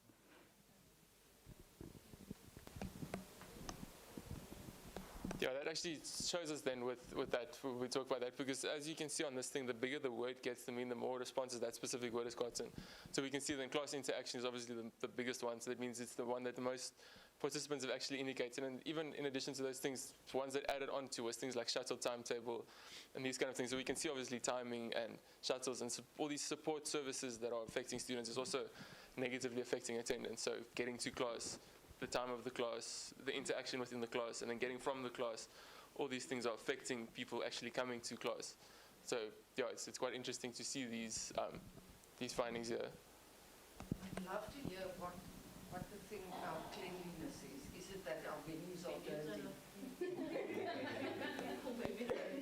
but I have been in some venues where I have been very disturbed of the state of venues, for example, 123 on South Campus, that you look and you think, I don't know when last this place has seen a vacuum cleaner. So when it says cleanliness, yeah, it would be nice if one asks that question, maybe in our ethics application now, is to understand what about it is. Certainly if it refers to the university's lecture halls and things like that, one needs to know that and one can action some response. Because that could be a factor influencing the students show up to that venue or not. If they know that it's maybe a cold winter's morning and this venue doesn't have closing windows, one would opt to not attend. So that is something very important. Of course, now with the recent power outage and the residents not having water, that could have been, I haven't got water so that could be a contributing factor. But now we sit with one word and we interpret it the way we think it should be interpreted. So maybe for the team here, we just need to have a look at how do we get to the bottom of what is meant by cleanliness.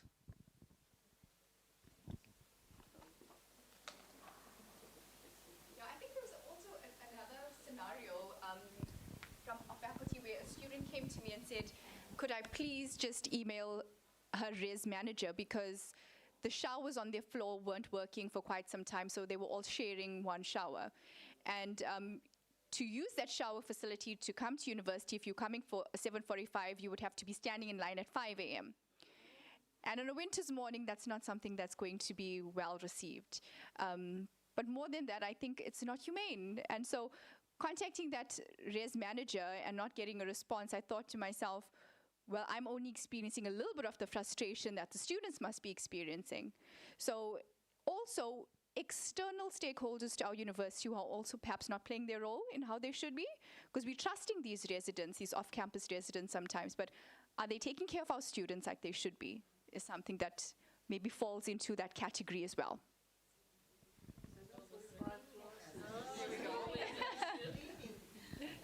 But then, if I may, the last class as well. Because in our questionnaire, the 7:45 was a problem, shuttles were blamed, and then the last class, I'm not talking about the part-time classes now, the last one, people saying, can't attend that one because I must catch the last shuttle. So, but guys, if you work, né? One day, like we do, and you must be at the office at 8 o'clock, how is it we must teach you those things already at university? I understand, you know, but you have something. Please. I think I might want to add something on that. Yeah, I hear the 7:45 classes can be a problem, but then I think those are, it's valid, but then the only problem is that shuttles, that's the big problem. You might find that your first class in a day is 7:45. Shuttles there, you might find 2 shuttles or 3 because also the shuttle, I don't know if they still consider it as still too early or what, they come after that or what. And if, in most cases, if I miss that shuttle and I still have classes after, I get demotivated. I have to go back to res, it's cold outside, and I won't have the energy to come back to catch another shuttle. So shuttles, with classes, shuttles is a big problem. I get the last part, the advocate, I don't know if how I should advocate, you just emphasized on the last classes too. That one, I think that's why the bigger problem is, because we really want. I have experience with 1 o'clock, 1:05. I think they're 1:05 classes, and in my timetable the last classes I have in a day. But I have a problem of shuttles leave at 2:30.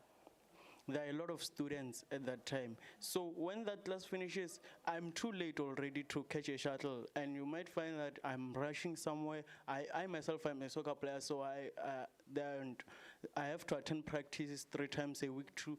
So most of the time, I'd feel like actually leaving the class before it finishes, just so that I could be on time. So yeah, another point I wanted to add on the shuttles is the timetable. I'm sorry, it's no longer anonymous. I'm the one who said shuttle timetables. I feel like most shuttles, the time they're given, we get to classes late. And how does that relate to classes? Is it Professor Lloyd? Professor Lloyd here was saying students need to be interactive. So if I get to a class late, already I don't understand what's going on there. So I'm just going to be a passenger and sign the register, then leave. So I don't know if there was a way where shuttles can actually be on time to classes too. Maybe that would be a big help. Shuttles are a standing item in the city, but we can fight it again. Yeah, I just wanted to echo some of the things, but the emphasis is definitely the late class, because we do find some classes are 4 till 6, and that is extremely late, especially if you have a lecture first thing in the morning and you have to wait that whole day. And with the student life the way it is, it really takes a strong person to remain motivated for that period. And when you think you must do that for a semester, let alone a year, that is demotivating in itself. So we must just be aware of that. And then obviously, there's sometimes tests on Saturdays. And that also throws the social, personal life of students. It's basically mess up that whole thing because it seems they consumed with university activities and sometimes they need to kind of exhale and do other things as well. But the academic program kind of encroaches even on their weekends regarding those things. So that's the one thing. And then the insufficient support, I just want to kind of elaborate on that in that from what I've heard and the interactions I had is the students don't really feel that they can interact, obviously not with all lecturers, but somehow just to know them and especially their subject. They're excited about their subject, but they feel they're just a number in class and they're going through a module, whatever you want to call it, the guide. And in a way, they just left on their own. And that is sad because at the end of the day, we're here actually to indulge in scholarly activity. And one of the things that kind of is evidence of that is where we want a student that is engaged, as Prof. Lloyd said. I want to ask that questions about taxation. Why is that the case? Why isn't that the case? Because that stimulates interest and that really gets you to be a good student and want to rock up at the class. So they have a ripple effect. So I just wanted to share that as well, that the insufficient support is not only limited to class interaction, but just, I mean, when I was at varsity, to be honest with you, my best classes was this lecturer taught as if he's giving me a story. And it was so exciting writing the exams because I remember the story. And I just loved going to his class because it was exciting. So, yeah.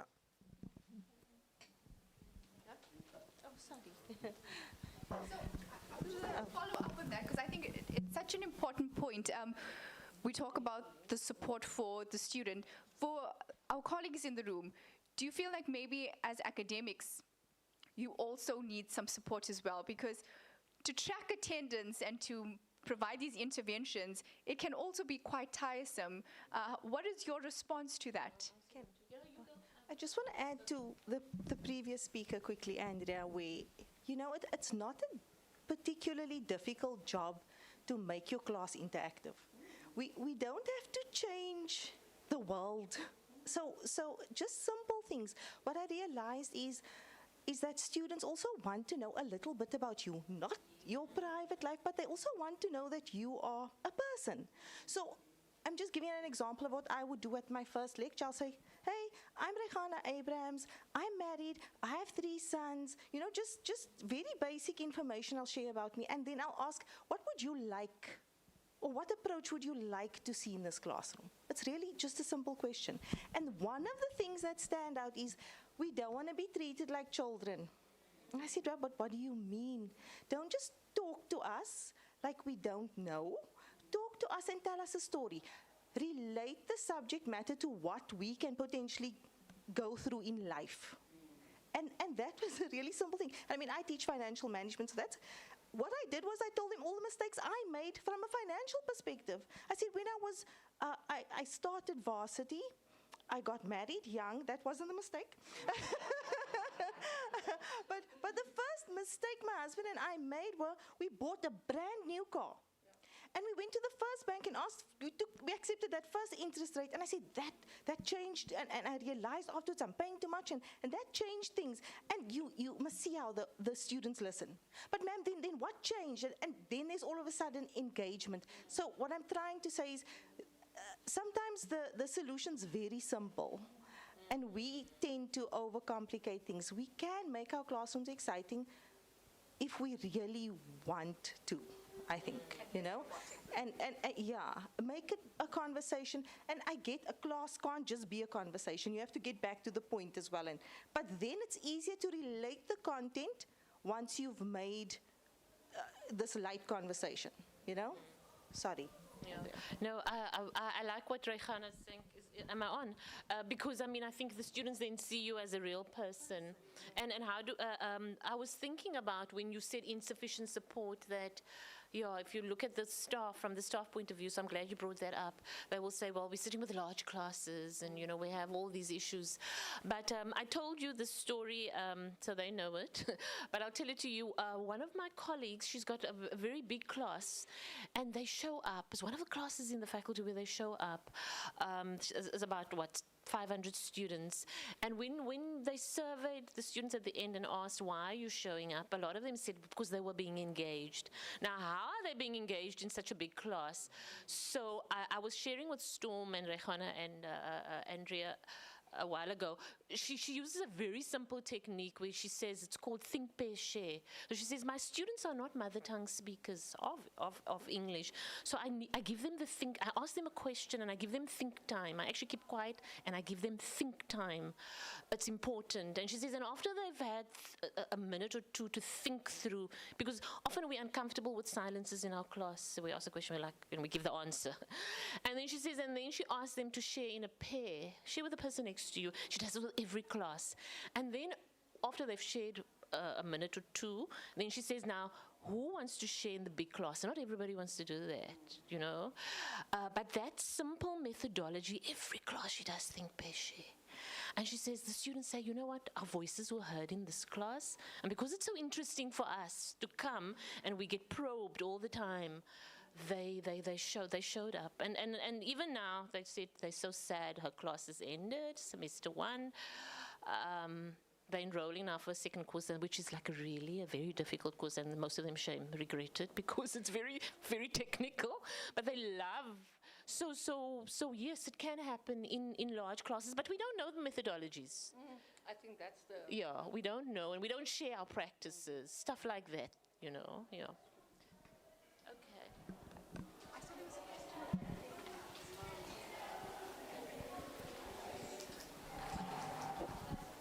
I just wanted to add on in terms of, I think I'm going to mention 2, if not 3 things from that thing in terms of timing and the 7:45 classes. So I'm in the health science faculty, and you'd find that with us, on a Monday, we have a class from like 7:45 till 4. That's the whole day at school.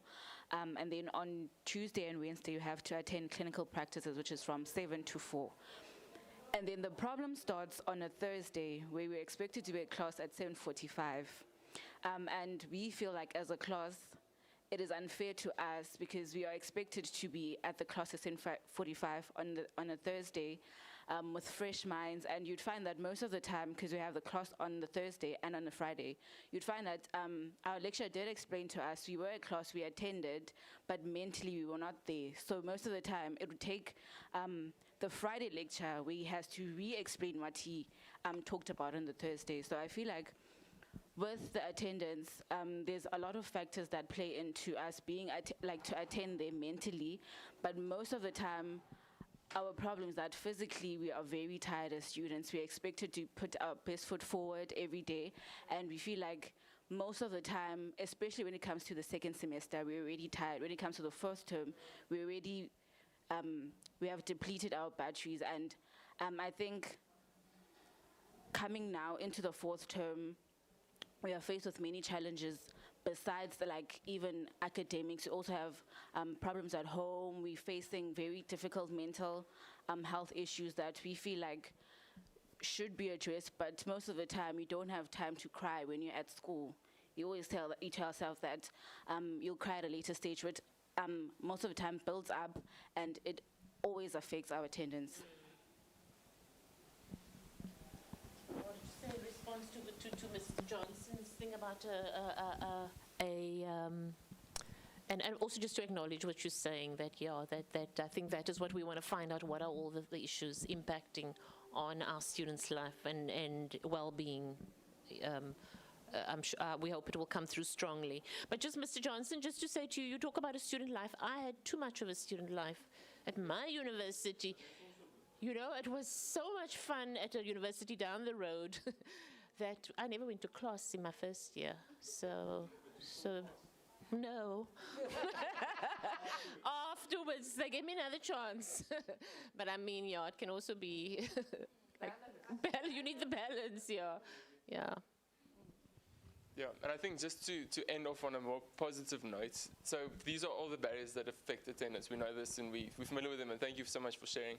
But what we actually want to also find out, and we don't have to do this now in this session, but if you get a chance at home or in the car ride home or whatever the situation is, we want to know what makes learning enjoyable actually. So as a student, as an academic, what is it actually in the class or in the presentation or in the workshop, whatever the situation is, that actually makes it enjoyable? So the things are like interactivity, practical implication, inclusivity, technology integration, all these kind of things. Like, what makes it enjoyable for you to come to class? Because we know now what is the issues, what makes you not come to class, what makes you not come to workshops. But as you think about all these issues, think also about what makes it enjoyable. So we know that when you go to class and it's interactive, it's enjoyable. Like what we're doing now, it's interactive, it's enjoyable for both us as the presenters and for you as the audience members. So we don't have to do this now because this list, I think, can go on forever. But as you go home and as you think, I'll keep this open for quite some time, then just add to say, okay, what do I think makes it more enjoyable, so that we can also identify, okay, what makes it enjoyable and what can we then do, what strategies can we develop to make sure that we can train other academics with the findings, or that we can train ourselves, that we can incorporate our findings, so that we know, okay, what makes it enjoyable and what can we do to highlight those issues that we got, but to also then find solutions. Because it's one thing to know what the issues are, but what we're going to do about them is another situation then. So yeah, I'm going to hand over to Ms. Governor to end off. But, yeah. Yes, and I think just that healthy discussion that we had was so interesting, and it really helps us so much because, as we said, the purpose of this was to introduce the rationale for project and also let you know that our data collection will be started with, and we would need your support and your buy-in because it is such an important project as well. And to remind everybody that with interfaculties coming together, and with the different faculties of our university, bear in mind that there are different services that each faculty provides to the next. So as Advocate Kutsia mentioned, the business faculty is serviced by law. Our business faculty services other faculties. So we share each other's students. So you are all of our students, basically. That's the message that we want to put across. And we really value your contributions and all of the ideas that you've shared and all the responses and all of the questions. And if there is anything further that you would like to share with us, then we would also like for you to reach out to us. We are a 15-person project. We come in numbers. We don't take this lightly. But you can contact me as the liaison, and I will then put it to my colleagues. Any question is welcome, any comment, any feedback. Your input and your voice is so important. So I'm Andrea Govender. That's andrea.govender at mandela.ac.za. Just look Govender, and then I will hopefully pop up. But are there any last comments, questions before we close for the day?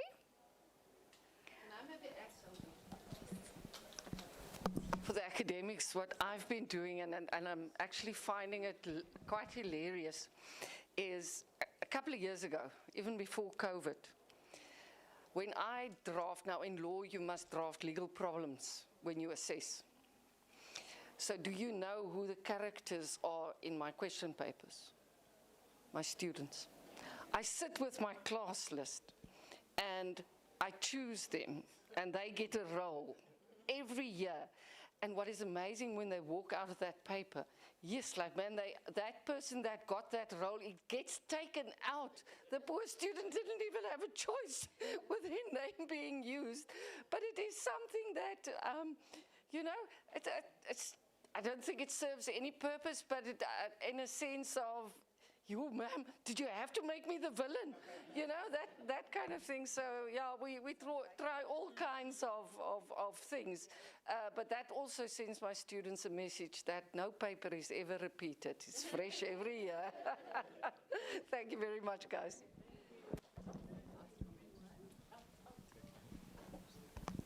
I'm sorry if I might be taking you guys backwards, but I feel like there's another issue we haven't actually touched, the funding issue. As much as we would expect everyone, every student registered to be funded, truth is not everyone is. And I've read, I'm sorry but to my fellow students, but then we have a page on Facebook. And that page, you hear a lot about the problems students are facing. There was, if I can remember well, there was another one who was like, I'm supposed to go write a test, but then I'm not funded, I haven't eaten anything in days, can someone please help me?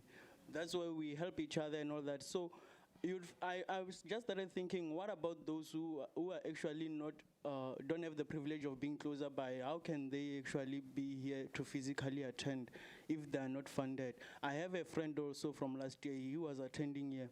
He was, I don't know how, but then he was not, he's not back here this year. He couldn't register this year actually because the clearance message never came through. So even this month, we still have students that are here, but then they haven't got their allowances yet. So how are they actually going about this? Who's helping them now to go about their days and actually pitch up with a motivated, I don't know the word I'm looking for. So I feel like that's still a problem we haven't actually touched. The funding is a big problem to our students, and I don't know if NSFAS is reaching, but it is becoming a big problem to most of us. If I can maybe just on that, it's not a solution, okay? But what is happening at the deanery under the lead of the DVC, Learning and Teaching, Dr. Mueng, she has tasked faculties, and we've all had to draft lists of identifying unfunded students. To try and find out who they are, but it's, and how they're doing. So we don't have an answer yet, but I can assure you that it is definitely something that is taken seriously and discussed. It might not bring the solutions as quick as people want it, but that is there. And then if it comes with students that are hungry, the university has a student nutrition group where the SRC deputy president is also a member, and it looks at all the combined efforts of trying to address student hunger. For example, on a Monday and a Wednesday in the Faculty of Law, no matter what you study, if you're prepared to eat a sandwich and drink a cup of tea or coffee, you can come join the queue if we have enough. Our academics find the money for this ourselves. It's not from the university. The project was initiated through our academics, seeing that you can't teach a child that is hungry. And it's been one of the longest going programs, but the education faculty has food parcels and all those kind of things. So I think just tap into your networks and find out so that you can refer the people on that Facebook group.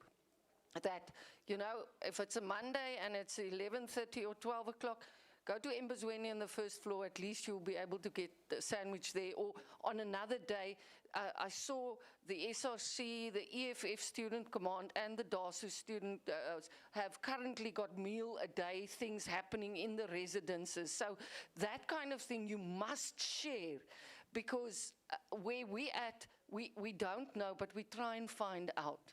So I'm sorry that I can't offer you a solution, but it is being investigated.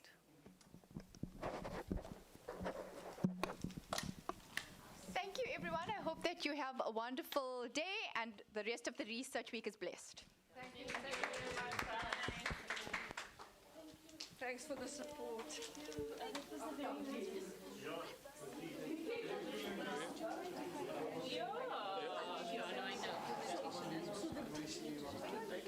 Yeah, that's perfect. You can do that.